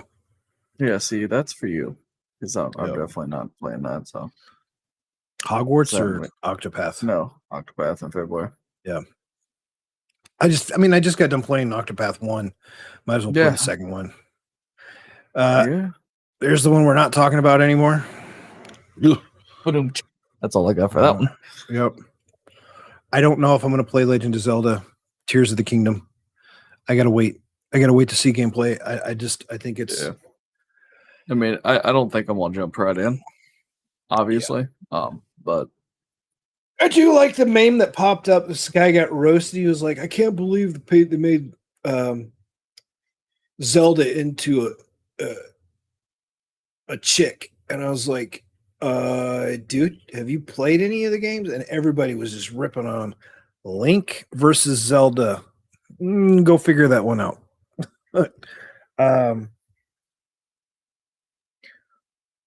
Yeah, only 4 years late. So, and then Gollum looks like they've got a release. They don't have a release date, but they got pushback. So, Lord of the Rings Gollum, I'm looking forward to, but again, it needs a lot of work. No interest in Persia. Sons of yeah. Anyways, I'll put a link to this in the Discord. yeah, I think that would help. That way, if somebody wants to see it, they can see it. You know. It'll be under general game specific news. That's already there. Huh. I put it in there earlier. Forgot. Go figure. It's all right. I forgot to. Mixed toast, bud. I'm getting old. Yeah, I knew that. So, You didn't have to tell me that part. I knew you was getting old. yeah. So what I'm doing now, I'm not playing a lot of games at the moment. I've been going through. I got it. I'm the university, and then I also got LinkedIn Learning training series for DaVinci Resolve. I've been spending quite a bit of time in those, and then I'm going to live stream. I'm ready to start live streaming that. This is going to sound weird. I wanted to make sure that I could actually kind of articulate what I learned from the course without just reading from the course, because then that's plagiarism and all that. I want to be able to teach from my own perspective and stream it and try to learn it. So we're going to start doing that on Thursday nights, I think, or Sundays. I haven't decided. There's a lot of stuff in the program I didn't even realize. I was overcomplicating the hell out of some of the video edits, but some of the capabilities of the program are great. I have got it set up now to where if I take a 60 or 59-second clip from like whatever gameplay or this podcast, whatever, and put it in there, it'll convert it automatically to YouTube short vertical format. I don't have to worry about watermarks or any of that stuff. I've almost got that figured all the way out to do what I want it to. Once that's in, I think I'll have a lot easier to go with shorts. But so I'll be doing that. I've been playing Zero. I did there was a clip of when me and you ran Sabbathoons together where you missed your jump. I missed the jump. I So saw that earlier. I had to do it. When the jump failed. Dane When the actually saw jump it this failed. morning. Yeah, when the jump failed. Yeah, I posted it this morning. The first thing Dane said, right? Let me go back to that.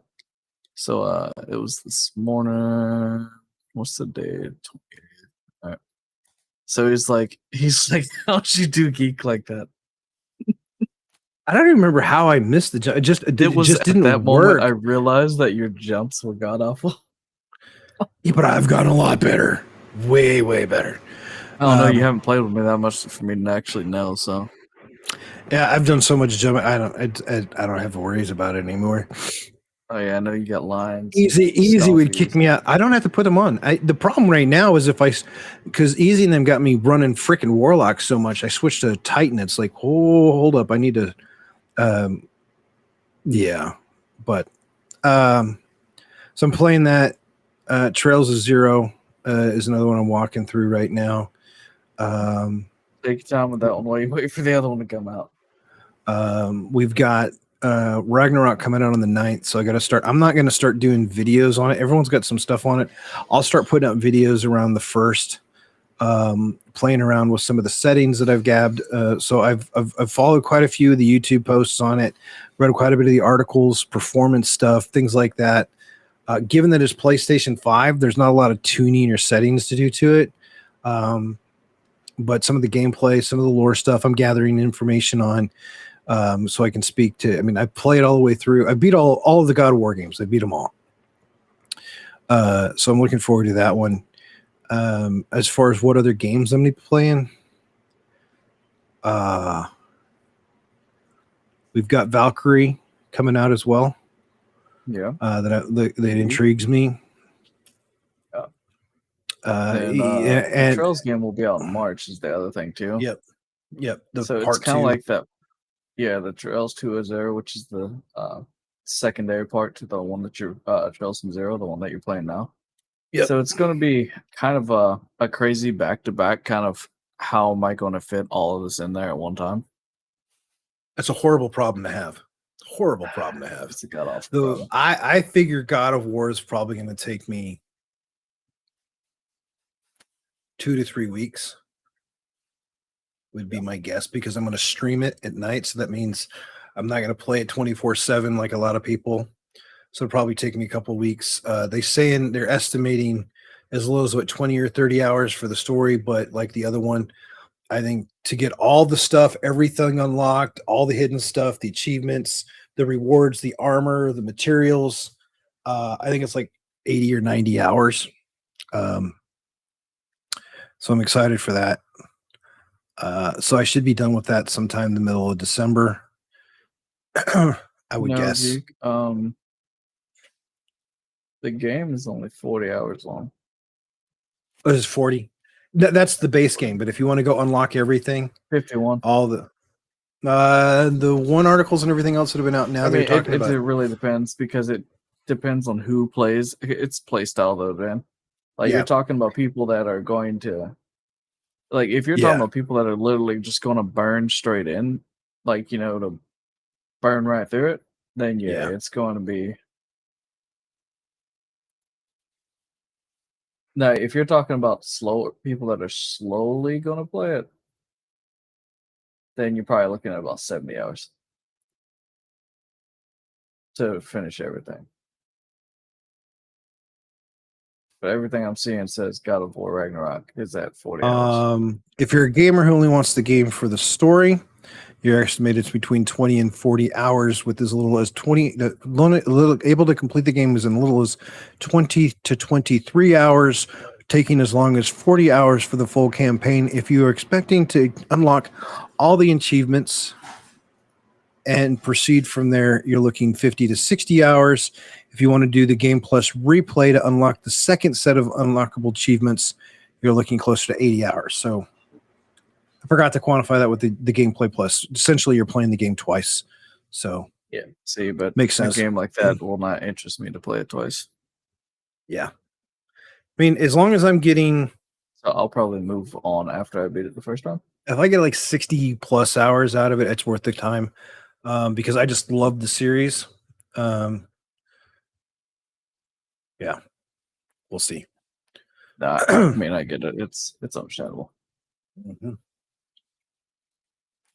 But I have to depend on Ragnarok and maybe Atari 50 anniversary. If all the games are in there, I could stream some of those. That wouldn't be that'd be filler time. But Ragnarok's got to hold me all the way through because I'm not going to stream Pokemon. I'm not a. My kids will take that away from me before I can even play it. Yeah, I'm not surprised there. You're not either, to be honest. If Gotham Knights goes on sale during the holiday, I can see myself playing that in December. If it's on sale, I'm not paying full price. If it goes on sale, I can see myself playing that. You know what, Geek? This Victoria, the 3 game that you looked at, it's like an Age of Empires. Gotcha. Like I'm looking at the thing, but it's like the whole entire world. Huh. Like I'm talking. Look at it. So it's kind of like Age of Empires or Civ 4, Civ 6. No, okay. For the price, no. Okay. And then I've got One Piece Odyssey in January. Dude, Demon Slayer on Steam was freaking awesome.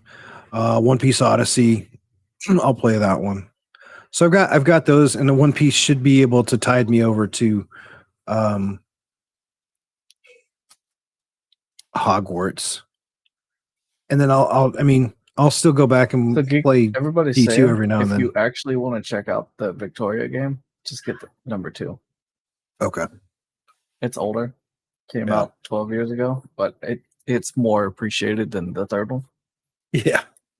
Just as a FYI. Okay. And then I got Forspoken and Hogwarts. $20. I mean, at that point, just go play Age of Empires, bro. Yeah. Do we have any more news on Avowed? Not that I've seen yet. So, I mean, the most important thing they mentioned is a target release date of late 2022. No updates on it. That's been pushed back to 2023. Tech Radar's got a story on it. Yeah, because I mean, as far as it goes, I really haven't heard nothing about it myself. So, yeah, looks like summer 2023. So, oh no, here comes. Oh my God, Nani? But hey, look, your dog's back too. Hello. Your dog's behind you again too. Oh, just like that. Both of them. The other one's gone. They left. Cookie? Yeah, she can go have a cookie. I don't know. In for the cookie. Yeah. Crazy, huh?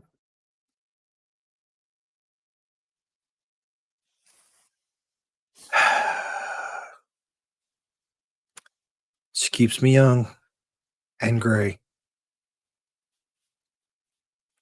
Yeah, so I'm looking forward to Avowed. It's probably going to be again the end of the year. God, there was another one coming out, man. What am I missing?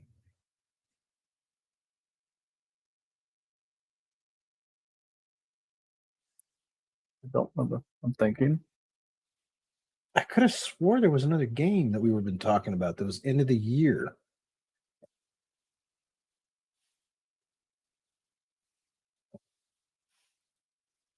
No. No. Going through my past notes.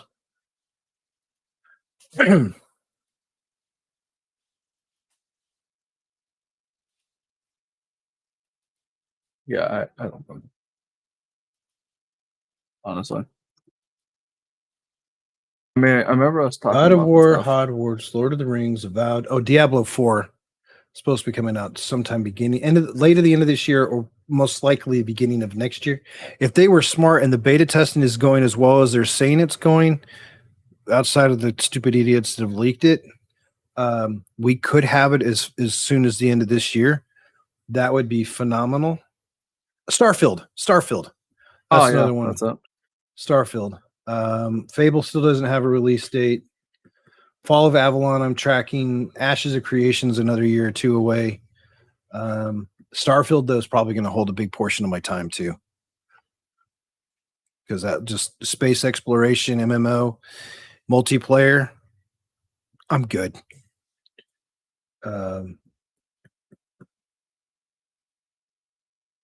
Yeah. That was what it was. I was like, I know there was a game. What are we missing? D4 and Starfield. D4 and Starfield. So hopefully, We'll get there. yeah. Honestly. I know Riker put out a blurb where they believe, based on everything that's going on, that we may get Diablo 4 before the end of the year. But honestly, we'll that's- just have to wait and see on that one. But yeah, I just worry about microtransactions, pay to win, and all that crap. yeah, I mean that's one So- thing I was thinking about too, man. So definitely have to wait and see about that. Yeah. So Yeah, it's definitely. do we wait and know? see. Do we know what? Out of curiosity, I'm just going to look something up That's fine. on Steam. Atari 50. Oh, Jay, Yeah, that's me. it's on Steam. The Atari That's 20, different. the Atari 50 anniversary, Mhm. not limited Switch. That's perfect for the Steam Deck, dude. Perfect. And it is over 100 games. Ooh, That's different than what I was expecting, honestly. yeah.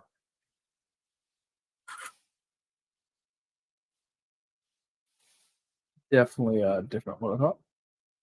Yeah, I'm going to add that to my wish list. All right. Well, I'm happy. I'm happy that because again, going back to the Steam Deck, that is phenomenal. Yeah, I mean it's definitely good to know. Yeah, because I was looking at the screenshot and I said it said Switch, and I was like, oh, it's got PS5, PS4, Xbox. I was like, it's got to have a Steam release, and then I found it. Yeah, dude, it's got. Yeah, I'm excited.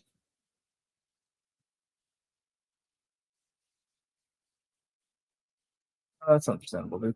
I mean, I'll have to look it up myself and see. Yeah. Okay. All right. So what else are we going to talk about?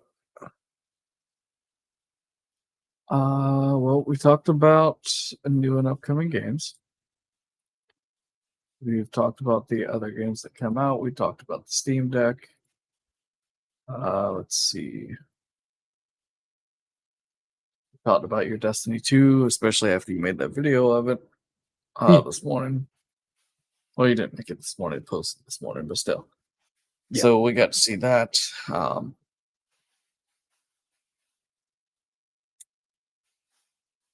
I think I may actually get the game on PS5 though, the Star Ocean game. Yeah. Just because I think it will look better there Oh. anyway. I have no idea who it was that just commented on my Destiny 2 video. Mm-hmm. Their take on it's way different than mine. Oh man, Quote unquote, Bungie keeps hiring woke people that don't know how to make fun games. They take forever to chum out content. The only good thing in this game is the dungeons. And the dungeon's still broken. but see, all right, that's the other thing though, right? Your dungeon's broken. Yeah, yeah. It doesn't actually work. But yeah, that's Yeah. a great comment to come back to, right? Oh wow, that's all I got. I okie dokie. Yep. Wow, Yeah, that's crazy, all dude. right. Yeah, Okay. that's what I said too. Yeah. That's all I've got. So I just need to get consistent. Make the DaVinci Resolve stuff. And I did get courses. I've had some correspondence back and forth with Black Magic on the DaVinci Resolve. Going from there, and then Affinity they have a training program, and then I've got training material for that as well. So after I get good at DaVinci Resolve, then I'll start doing the Affinity series with the idea of thumbnail creation and editing that way. As I don't want to spend money to hire somebody to go do that stuff for me. Yeah, I feel you. That's a nice comment you got there. You're gonna have to respond to that one, bud. I got to figure out how to respond to that one. Yeah, So that's a yeah, that's a tough one to respond to there, bud. yeah, because I know I don't mind ticking people off with my comments. I try, as I said before, I avoid the political agenda stuff and the woke statement. I don't know how to respond to that one, so I got to think about on it. Woke statement though. Yep. Definitely impressive, dude. I mean, because that's not Yeah. exactly what I thought they were going to say. Yeah.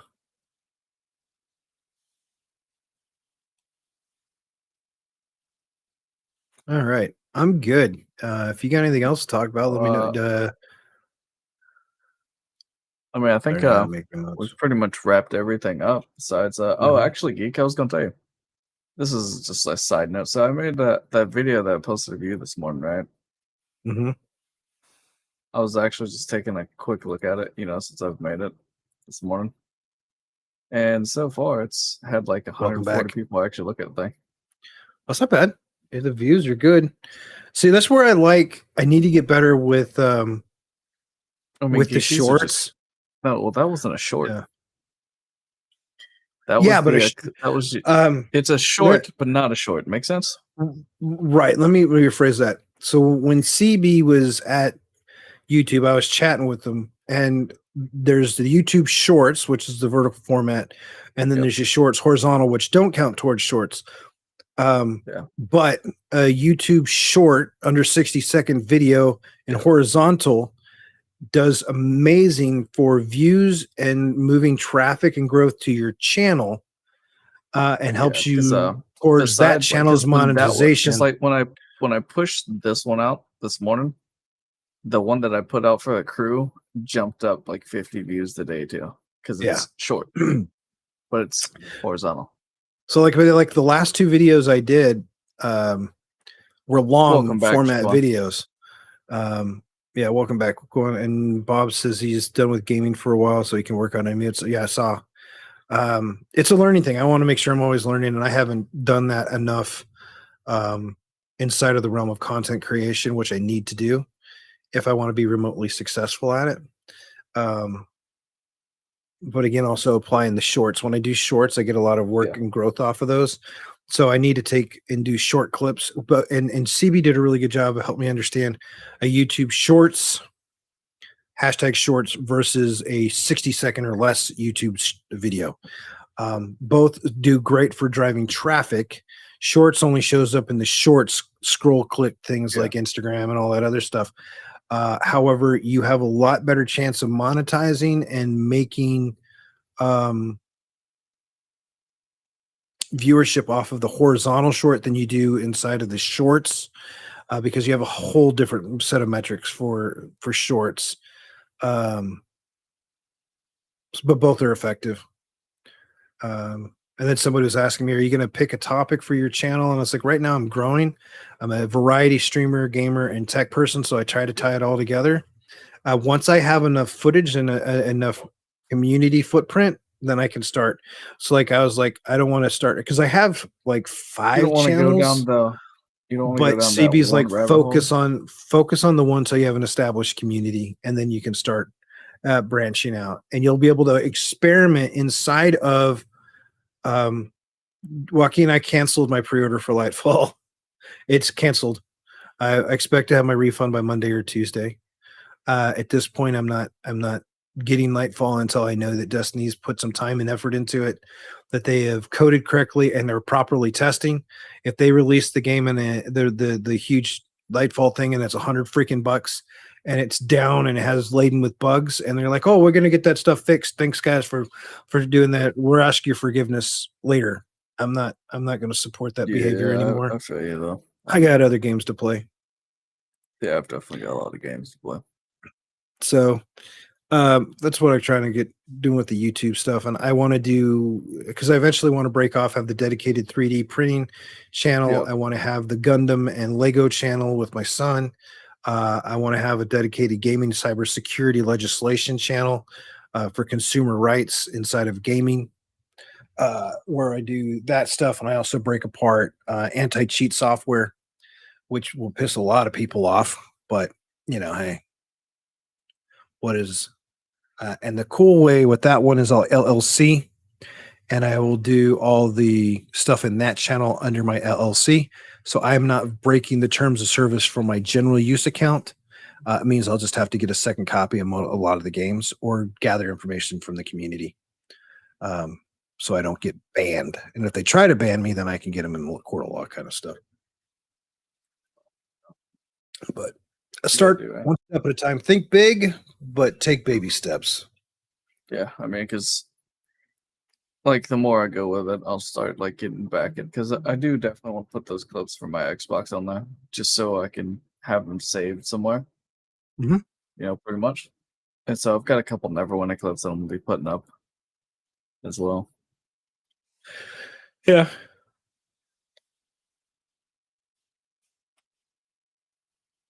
Since I have the content and there's not much going on, then yes, Jaquan, I will do in Deep Stone Crypt. Probably because there's not much else to do. There's nothing to do until Lightfall comes out. We have no new raids, nothing. So Deep Stone Crypt and farming up the new craftables out of it. As I said before, it's Destiny 2 is go play the game for red boxes and then go to Shirochi to level them up, because with how long it takes to level up a weapon, you don't want to use them in regular gameplay because it's just crappy. Really? I would say Battle Eye is more intrusive many times than the Sony rootkit. Just saying. Yeah, I have problems, and I'm too old to let the stupidity of the developer go. I have different mindset than a lot of the younger people. That's a game, just let it play. No, if I'm going to spend my money, I have some accountability that I expect in things. I also expect a lot better from game developers and consumer protection from terms of service that can be changed drop of a hat. We talked about all this earlier, though. What up, Brian? Way too old for it. Clint Eastwood, get off my lawn, get out of my game, and let me have fun. Stop dicking around with it because you think that you're going to listen to 2% of the player base when the rest of the player bases would just play the game. Let us have fun. Don't be afraid to let us have fun. Don't be the fun police kind of a thing. Yeah, I mean, just let you enjoy what you're doing, Yep. And then I do have the PF Sense router coming. Yeah. And it's the big one that does 1 gig up and down pipe. Okay, so you did actually going to get that one. Yeah, okay. Yeah, I did. I got in a little trouble for it. Yeah. I mean, are you so OG? No, not really. But OG, yeah. So I meet with my neurologist this coming Monday. We're going to talk about a couple of options. I don't like taking medication. I just don't want to. Usually I do a lot of stretching and mobility stuff, but when it hits and I can't get it to go away, there's something they've been wanting me to try for a long time. I can't bring it up on stream. I won't bring it up on stream. Bobby Sox uses it a little bit too. So we'll see how that goes. And I could talk about it offline, but hopefully we'll see how that goes. Because I know there are a lot of good weapons, but so I appreciate that, OG. How's your concussion doing? Joaquin, yeah, I want to farm up a trusty that I can craft, because incandescent on the trusty should be pretty freaking sick. The hand cannon with Volt and Rampage on it should be really, really good. Heritage with Reconstruction, a few other things on it should be really, really good. Again, though, we're chasing crafted weapons in place of adept weapons, because the Yeah. adept weapons, you have to farm way too much to try to get the roll that you want, and they're not that much better than the crafted weapons. So once you have the red boxes, is there a reason to play the game? No, not too much. Is it wait? Is this a wait? Is this a clue? Is it legal in California? It's legal in Colorado, and it is legal here in Texas. But it's not something I've ever wanted to even touch, try, or anything like that. So it's a real tough decision for me, but I can't keep going without sleep. And if it can give me the ability to get to sleep when I'm in those modes, then I'm willing to try it. We'll just say it that. It's been a bad day, man. My whole left side of my head hurts and crap. So sleep has been, man. I can't wait for you Yeah, to hurry rough up and go, get bro. better, dude. That I hope that at my age I don't ever get a concussion. I'd hate to have a skull fracture, be a car accident or something like that. That would. Yeah, I understand that, dude. I got enough issues with this. So for OGs to talk about, those that don't know, I had neck fusion surgery 3 years ago after suffering permanent nerve damage to the nerve that runs down, the cluster nerve that runs down the left side of the body. I had approximately 20 some odd percent muscle atrophy in the arm, almost 30%, meaning that the muscle died. And as it's been rolling back, the health muscle regrowth, not muscle death, kind of hurts. Muscle regrowth in this situation sucks. But the nerve damage, I'll get headaches to go all the way down the sides into the neck, cause the front part of the shoulder to hurt, the tricep to start stinging and burning, my fingers to go numb, or feel like they're in a vice grip, and then it'll just cramp up, and then I can't. See, like you can see now, it's all cramped. I can't. It just cramps so easily. This doesn't bother me anymore at all, and it takes a few seconds for me to work that out. So I'm trying to figure out how to get treatment on that one. And if you ever wonder out, well, if I'm in a raid or something, all of a sudden you see me tell the guys, "Hey, I need a break for a second because my hands cramped or something," you'll understand. Same with Ryan. Yeah, I'm planning on pre-ordering Lightfall. What I'm most excited for in Lightfall is Stand, the new ability with the I'm gonna wait. I at this point in time, I can't. I mean, and I'm not faulting you. Here's what I'm gonna tell everybody in that comes in. The person that I'm gonna do a call out. I'm gonna just air all the dirty laundry from the DMs that I've received on Monday. I think. Play what you enjoy. Play what you enjoy. Don't listen to other people. Play what you enjoy. So, you know, if you like so it, he play says it. play what you enjoy, right? So this comes back to like why he says I always play Persona. I've probably 500-600 hours on PlayStation, and now I've bought it for PC. I'm going to play it once again, and it's not because I didn't enjoy it playing on the PlayStation. Obviously, I had a great time playing it there, but CJ's addicted to it. But it's I mean, it's better than dragging my knuckles in Destiny and complaining as I play it. So yeah, that's why you're turning told, white here, bud. Yeah, like all this is just going more white. I'm strangling the color out. Yeah, you just like people were telling me if you weren't doing that, you'd be like this. Well, not this color, but no. People were telling me that the reason I don't like Destiny is because I chew through the content too much. No, I enjoy the content. I enjoy the game. I love playing the game. I don't like the way they're treating us now. I don't like how they treat the community. You're missing the D1 vibe. I don't even miss. Yeah, the D1 vibe. I miss. Yeah, I miss the. But it's overall, it's a consumer respect. It's just amount of respect. The thing about it is too, though, man, is it's like you're going to hit a point where you're going to walk away. Yeah, because I mean, if you think about it, how many of us were playing Halo before we came?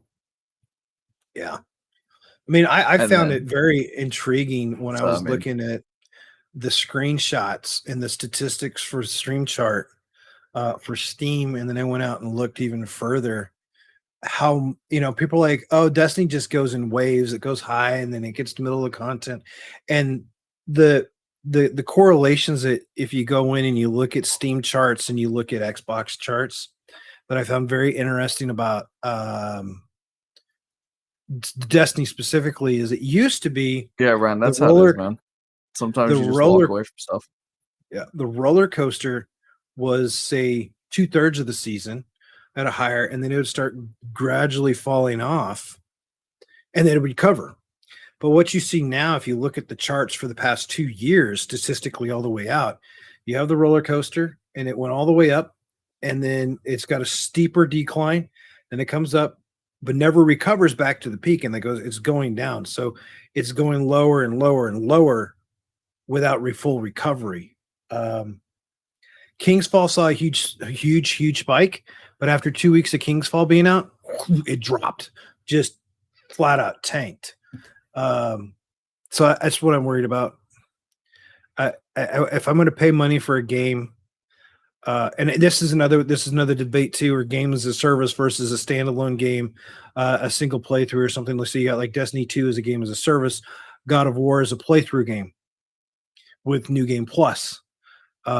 Things like that. It just See, all right, that's actually like a really horrible comparison for How the so? standpoint of the way you're going to get people to respond to that one is they're going to be like, well, that's a solo game.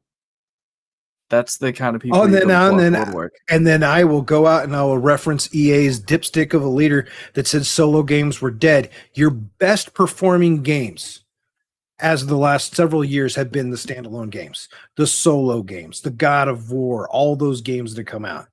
And solo games not dead. They're not dead.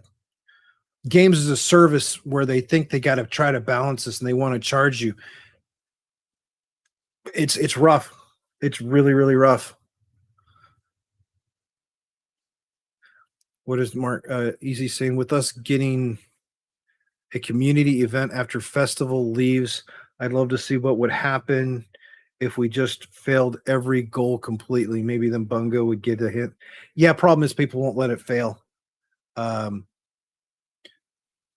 But I going back to what Jay was saying, I get what he is saying. People are going to throw that out there, but they've had that. Yeah, it's going to happen.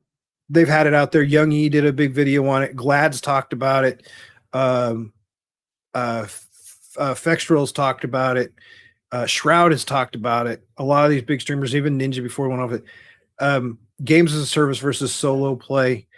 The corporations, they want to monetize and they think that all their money is going to be made outside of the game as a service. Fortnite, Game Pass, all this other stuff. You know how like you threw God of War there, for Mhm. because it's actually on Metacritic, it's actually rated really high. Mhm. It's I think it was actually 94 rated on Yeah. Metacritic. So I think so.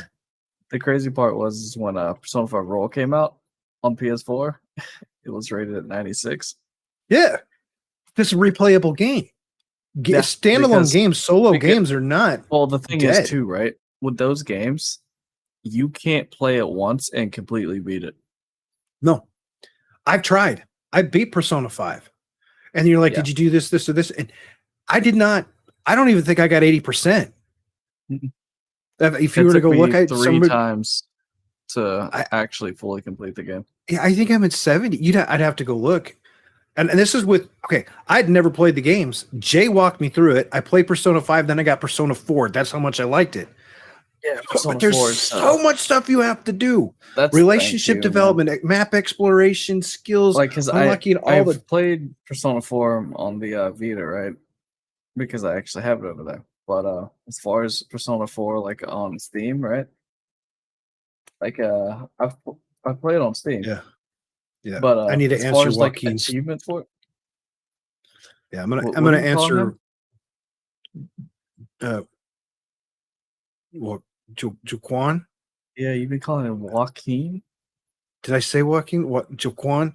You called him Joaquin. I think I did like 50 hours of First Descendant beta, and I'm sorry for butchering the name. I'm bad about it. I do not Yes, I did see that easy. I'm excited for that. I'm going to update it and load it. I do not say that First Descendant is a Destiny 2 killer. It is a free-to-play game as a service, but it is not a D2 killer. I do not even compare it to Destiny 2. The different games. There's no PvP in First Descendant. None. They don't use armor sets in the game. You have weapons and runes, rune crafting, and that are influencing different weapons. And you have runes that influence the specific character that you are playing, right? Thanks, Easy. I appreciate that. I'm not going to live that one down. No, I wasn't going to say anything about it, Yeah. Easy, but then he constantly Yeah. repeated it. So I'm sitting here looking at the chat, and I'm like, I'm sorry. who is Joaquin? Like, I'm sitting here trying to I've been getting him right. I've got him right before. I don't know why. Yeah, but you've actually been calling him Joaquin for like the last hour. Yeah, I don't know why. Yeah, I just let you do it. Maybe didn't my brain correct you. slipped. Maybe I need to sleep. I just let it go because it was entertaining. So a lot. It is a game that I enjoyed a lot, and I can see myself spending 100 to 200 hours playing. I think they're going to expand the content quite a bit. They're going to expand the missions quite a bit. What's a lot of people missed out on the idea of how runes work. Each class has a different play style, has a different set of skill sets. Like if you play Lepic, he has grenades, which influences some of the weapons that you're going to use, versus if you're playing Glay, which is the vampire type character. Instead of using like an auto rifle for like Ajax or Lepic, you're going to use like an SMG paired on Glay with the sniper rifle, less of a hand cannon use. So all of a sudden, the runes that you're going to build and what those runes do for your abilities, the cooldowns, the type of stuff. If you're on an ice character, you're going to do certain things like that to increase your ice damage or electrical damage if you're playing Bunny or Sharon. So you have to look at how you're going to craft your runes, and then you can do rune crafting, which they hope to expand on and let you do a whole different research category. Again, the game's got a year before they're going to release, and they're taking a lot of feedback. So I don't compare it to Destiny 2 at all. Though, that they were doing is that they are taking that feedback and listening to what people have to say for it. Yeah. So, and it's free. So there's no harm, no foul if I go get the game and I play 50 or 60 hours and I'm like, But for the people that did the beta, and they did 2 to 3, 4 hours, and they're like, "Oh, this isn't for me." Again, no problem. But if they call it crap, and they're just like, "Oh, it's a wannabe Destiny," they didn't play the game. I don't respect their opinion on it because they didn't put the time or the ability to look at the game as what the game is attempting to be. Instead, they decided to say, "Hey, I'm going to compare it automatically to this game, and I don't like it because it doesn't have X, Y, or Z or Q from this game." It's not going to try and be a Destiny game. It's trying to be its own game. Reminded me of if anything, it reminded me more of Outriders. It reminded me a lot of Warframe and Outriders. Yeah. Honestly. Yeah. Because wow. Lost Ark. Jay and I, we 100 hours, 100 hours each in the Lost Ark, I would say. Almost 350. Oh, hold on, let me go look. I'll pull it up on Steam. Yeah, I mean, so wow, I used to play. Hold on, I'll share my screen. I used to play quite a bit. Where is it? I need to put it on the screen. But I mean, I haven't played. Yeah, I've got 437 hours of Lost Ark. I like the game. Now I need to go back and revisit it because they have made numerous changes to the crafting process, the honing process as it's called, which is why I left the game. It was just too freaking expensive. The mechanics in the game was fine.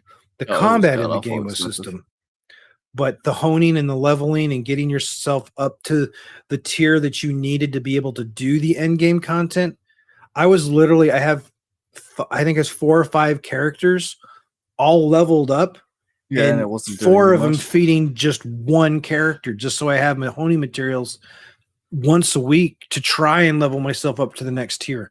Honing was way out of realistic, and that's more so because Amazon screwed it up and didn't work with the Korean developer.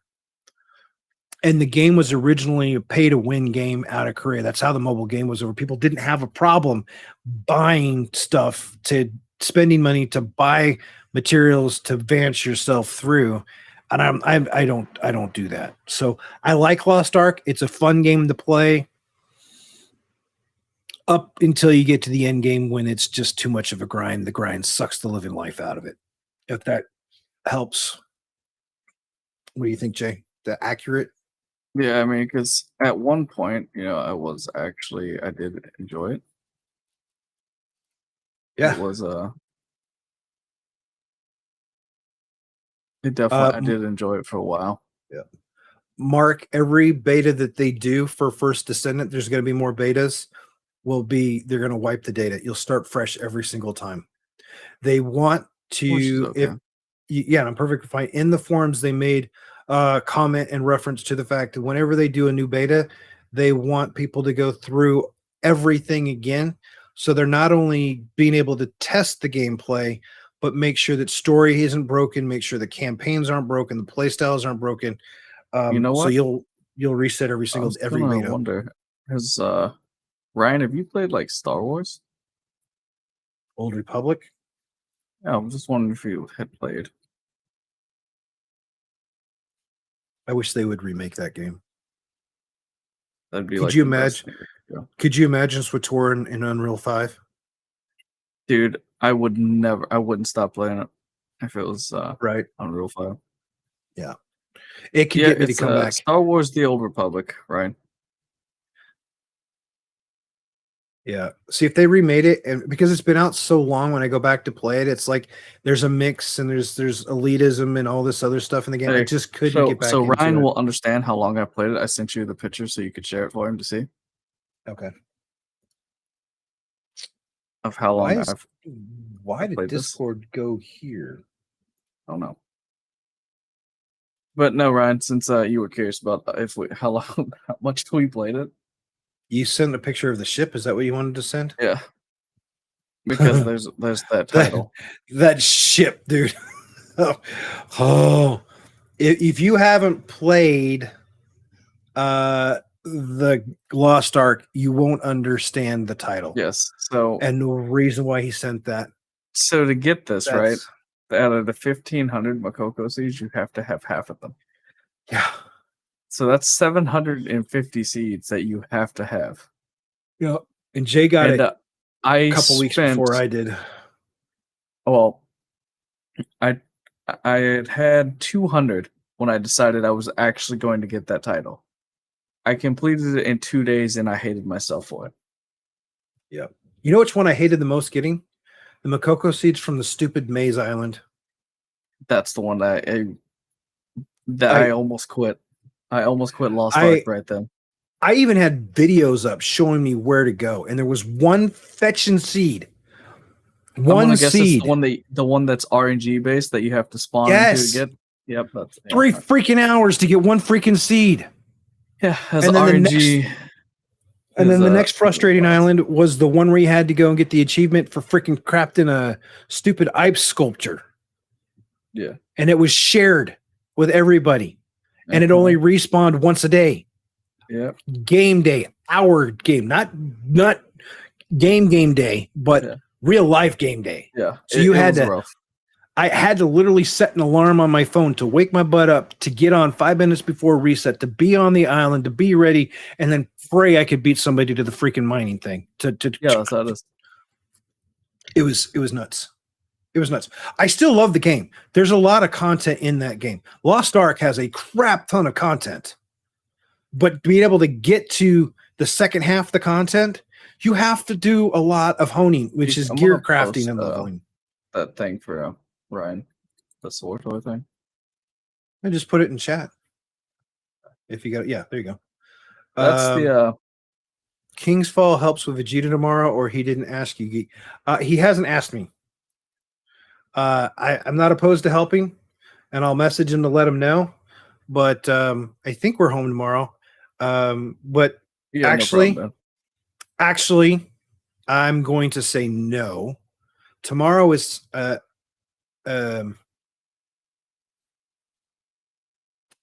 my church's trunk or treat event, which is we in chili cook off. So I'm making brisket, my smoked brisket chili for the contest and cornbread, and then we're decorating the car for trunk or treat. So All right, so definitely with this game though, you definitely want to have people play with you. Yeah. It's more fun. It is definitely fun, much more fun if you have 2 or 3 people playing with you. Yeah. What's the I mean, squad it's limit? more fun. 4? I think so. Let me look. I think it's 4. The raids are fun, but yeah. I think it is 4. If SWTOR was just to reset everything and set everybody back to 0, I might be able to get back into it, but it's just, I mean, I played it for 4. 3 or 4 years. 8. 4 and 8. Raids my are kid 8 will or be 16, and some of the bosses are max at 24. My kid will be tired by Monday. 2 events tomorrow, 2 Sunday, and door to door on Monday. Yeah, Ryan, just hit me up on Discord if you ever want to mess with us sometime, man.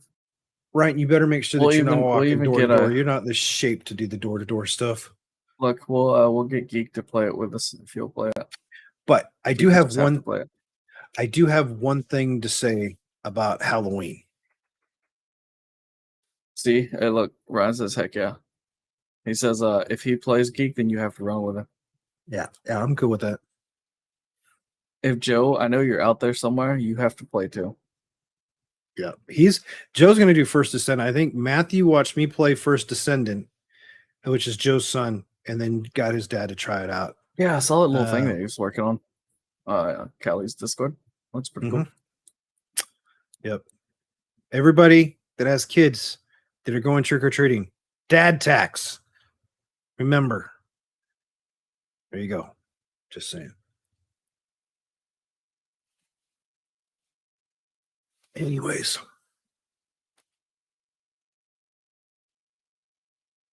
I was also told from Ivy to play. Okay, so I did find he's listing off the games we've all played. I did Final Fantasy 14 for 2 years. And I need something new. Fun game. I tried getting back into it again with Jay and Mackenzie, and we kept playing when you weren't online too. Yeah, so we definitely jumped ahead of you. I went and got my other account active up again, so it's capped. All my stuff's capped on them again. But yeah, the thing about Final Fantasy 14 though was I felt like I wasn't playing it quite enough to actually warrant paying that sub like I was at the beginning. Yeah. So it doesn't. And you need to be able to do raid groups. You really need a decent raid group. Yeah, I mean, because actually, so fun fact about that: when me and Mackenzie did that together, they raid. We Leroy Jenkins the entire raid, all 3 of them, the ones in the Crystal Tower. Yeah, because thanks to them having rescue, I was playing Samurai, so they could just yank me back from It was really nice. Yeah. We literally had to do just Leroy Jenkins. We got to the boss room and he just took off. Yep. I'm looking forward to typing out Leroy Jenkins. I'm looking forward to Final Fantasy 16. It looks like it's going to be pretty good. We live in a town, does a thing up in town for trick or treating from store to store. And trunk or treat. Losing disc for a game. Yep. Lost my disc. You can get a recovery disc if you can prove purchase. So if you have, they will. If you have the purchase receipt, you don't even have to. You just have to have proof of purchase, and you can get a recovery disc. Or if you bought it offline or something. Yep. Dad tax. I do that already with her. What did you get? She's like a burger and fries. Dad tax. Bite of burger, some fries. Yeah, no. My kids are wise now. If my wife goes and gets something, they're like, make sure you buy dad his tax so it comes separate. I was like, you guys. It's They said, funny. "This is mine." Yeah, but I like the final. I mean, I'm not hating on Final Fantasy 14. It was a lot of fun. I played it. I mean, if it wasn't, I wouldn't have played it for 2.5 years or something like that. I played World of Warcraft for freaking damn near 15, 20 years. I played Destiny for, Destiny between, I don't know, what do you think? Between D1 and D2, somewhere around 8,000, 8,500 hours. I don't know, maybe more, maybe less, probably more. You spent a good portion of your life playing the game. Yeah. All these things, the games are fun. It's just to the point, and it's just part of it's me because I'm old and leveled up. I want something more. I don't want 8-bit games. I think the Atari 50th anniversary thing coming out, that's going to be freaking awesome. Ryan, I played World of Warcraft the day it launched. The day it launched on a 14.4 baud modem. Or was it 28.8? Ultimate Online, World of Warcraft. I did Yep. Ultimate Online at launch. I did November 23rd. World of Warcraft at launch. I did EverQuest 1 at launch, EverQuest 2 at launch. Did you play RuneScape at launch? Yeah. That's when you show your age. Ultimate Online came out before RuneScape. Yeah, but I'm saying RuneScape came out for a while. Yeah. I played when games were popular on BBSs, bulletin board systems. So, yeah. Look at that now. My first PC was a 286, man. Tandy 1000 286. It's all right. You can go play old school RuneScape on Steam. Yep. Yeah, we went from a 14.4 to 28.8 to 56K 128 to IDSN, and then DSL when DSL was decent, and then you went to cable, and cable got really bad, and then they started coming out with things like VPN and all that stuff. So yeah, Packard Bell 286. Yeah. First gaming console. The first game I played regularly was Barbarians on a 5.25-inch floppy disk. We had an Atari 2600. We had a Genesis. We had the original Nintendo, Super Nintendo, Nintendo 64, Dreamcast. Yeah, we had it all. Most of that stuff was earned through a paper route.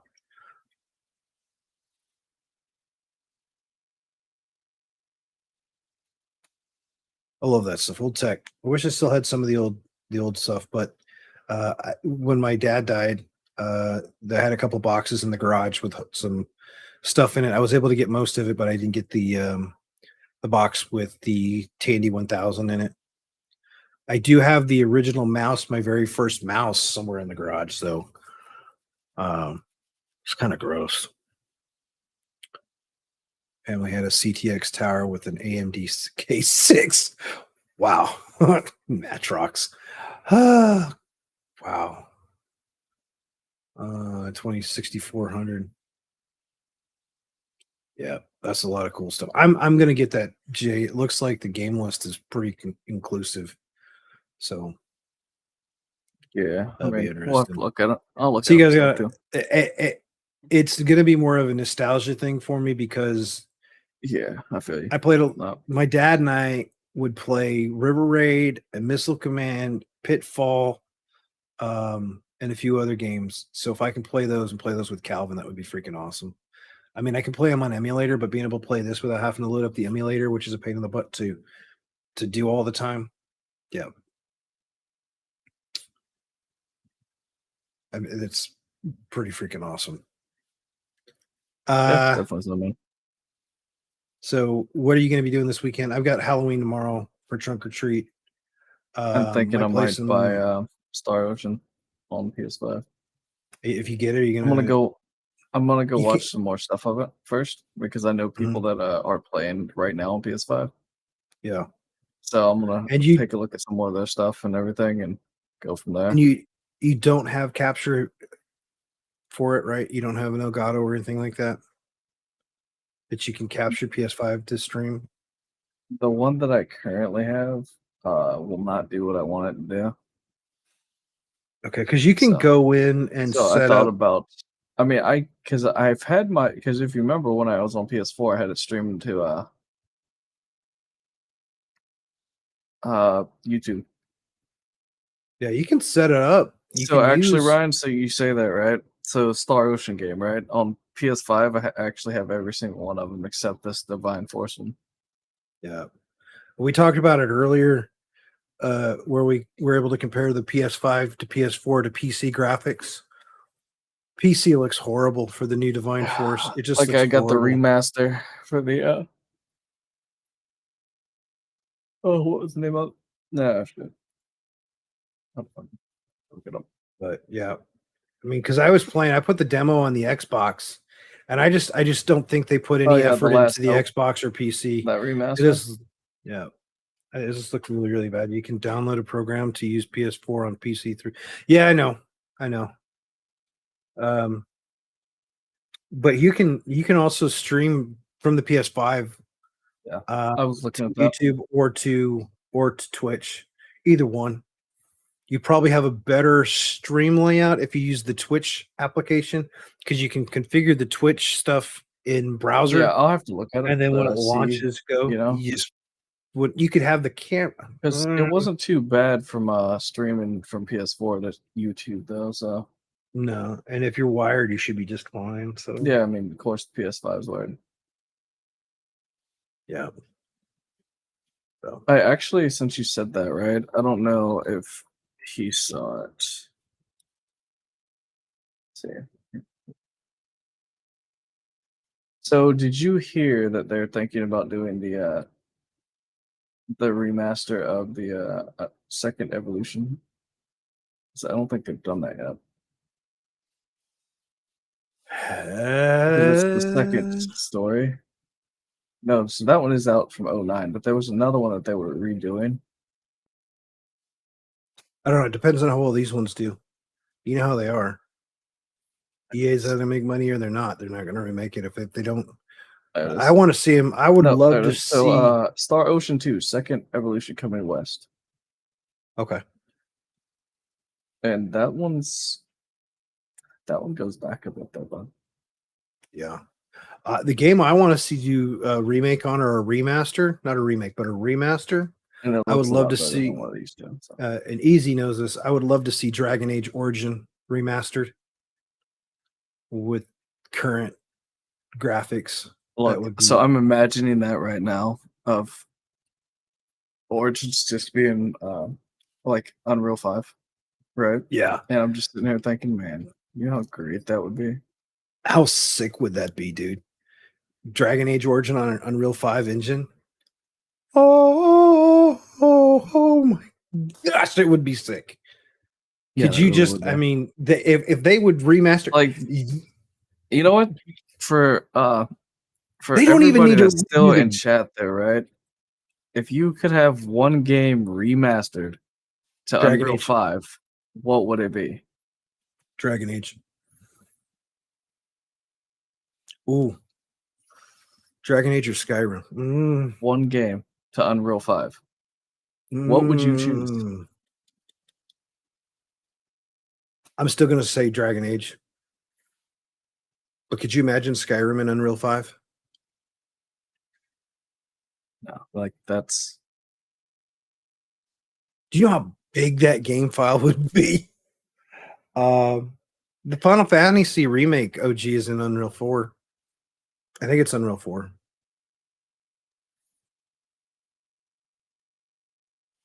But yeah, I would. I mean, Easy and I were talking about. I would go completely. Just, I would lose my stuff if I could get Dragon Age Origin remastered on Unreal 5. That would be insane. Need for Speed was always a fun game.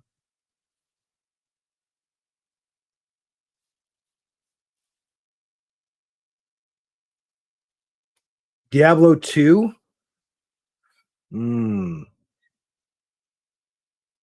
Well, the type of the game that is, I mean, I have Diablo 2 Resurrected, and it looks pretty good. Is that the type of game that would benefit from being an Unreal I made a 5? tweet about that question. What would... I'm trying to picture Diablo 2 is in an Unreal 5.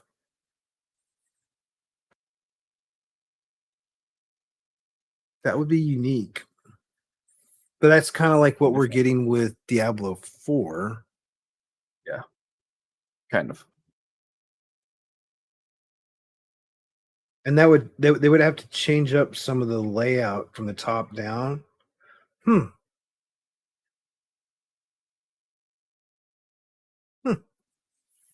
That's got potential, though. That's food for thought. Yeah, that's very unique in how it would be deployed. That would be an aspect of leveraging things inside of the Unreal 5 engine that I hadn't thought about. Have you looked at SportsOil in like the last year? The updates and everything that they've done? Yeah, with the new UI and everything.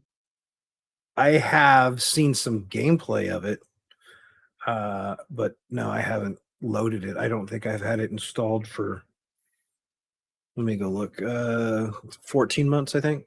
No, because maybe more. Currently the game update is at 7.1 now. I last played it May 19th, 2021. So a little over a year and a half ago. I've watched gameplay. But so it's through the Old Republic. I did open up a kick it with them because I had all my old account information, and they were able to port all that in. So I have my old account now inside of the new Steam deployment. So I have my guy that I named Deco Stop, which was my tank. So what you're saying is, if Ryan plays, then you're gonna bring that to play, right? Yeah. And that was a pain in the butt. But they're like, yeah, we get it. Give us the account information. I gave them the email, give them all that other stuff. And they're like, now if we do this, there's no going back. And I was like, well, I don't want to trust the other one because you guys, it's only supported here now. And they're like, yeah, it's okay. So Tour in Unreal 5 would be pretty freaking sick. Yeah, just like the more you think about that. The complex part of that would be because of the open world. I wonder what the system requirements would be. Oh, it'd be astronomical. It wouldn't be just thinking of all the plays it is now. You could have some serious lag if you didn't have like a decent system. Run? Yeah. I'm just thinking like some of the speeder worlds and stuff where you got the drop-offs and the gas and the particles and the lightsabers and the blasters and all that stuff going off. And then you have all the background lighting. I haven't played Star Wars since I'd swapped over to this. I try it out. I don't know if I'll have to load it and see. I don't know.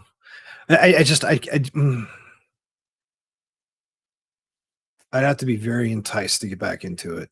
And I'm going to be doing, what about Conan Exiles and Unreal 5? I would say yes. However, knowing how the developer of Conan Exiles works, I'm going to say no because I'd never release it. But it would be pretty cool. Wait, Geek. They were talking about that they were going to. They were talking about Sator Remake, but they got. No, I'm not talking about Remake. They're talking about that they've been doing upgrading, starting from the beginning planets. Maybe.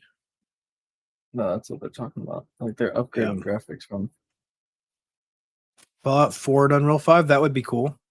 I would like Fallout 4 would be pretty dang cool on Unreal 5. I could see that. That would actually be pretty freaking awesome.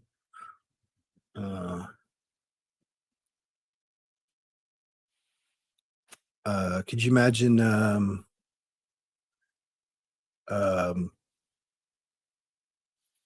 frick. I gotta think about it. What is the name of that dang game? Kingdoms of Amalur, Reckoning. Yeah. Great game. If that was done in Unreal 5, that would look pretty decent. Lord of the Rings, War in the North, remade in Unreal 5 would be pretty dope. Still trying to think of the name.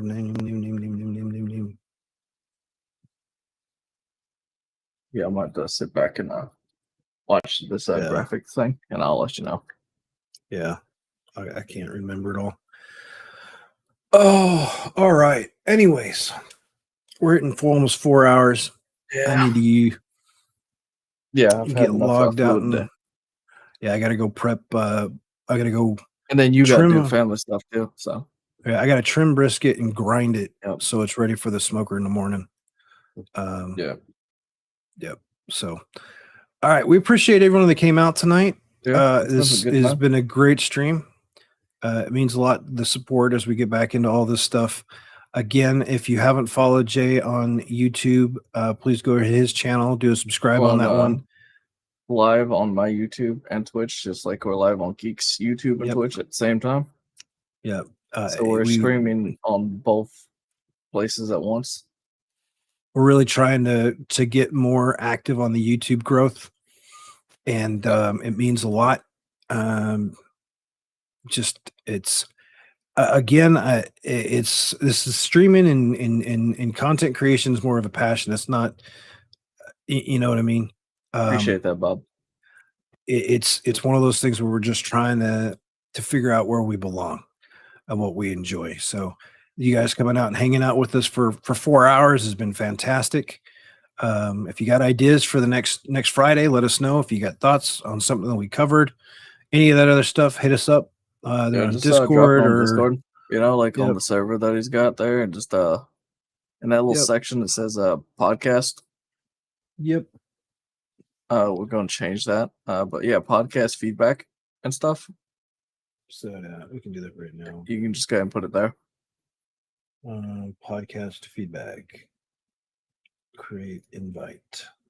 Yeah, to kind of give us if y'all got anything y'all would like us to look up or test out, play. Yep. Feed all the feedback, everything right there. Yeah. Even like if it's NVIDIA based or anything, stuff that you've seen on Twitter or anything, tag us in it. So, all right. Again, thanks everybody. We will see you in game or in stream or around. And with that, you all be safe and have a great night. And we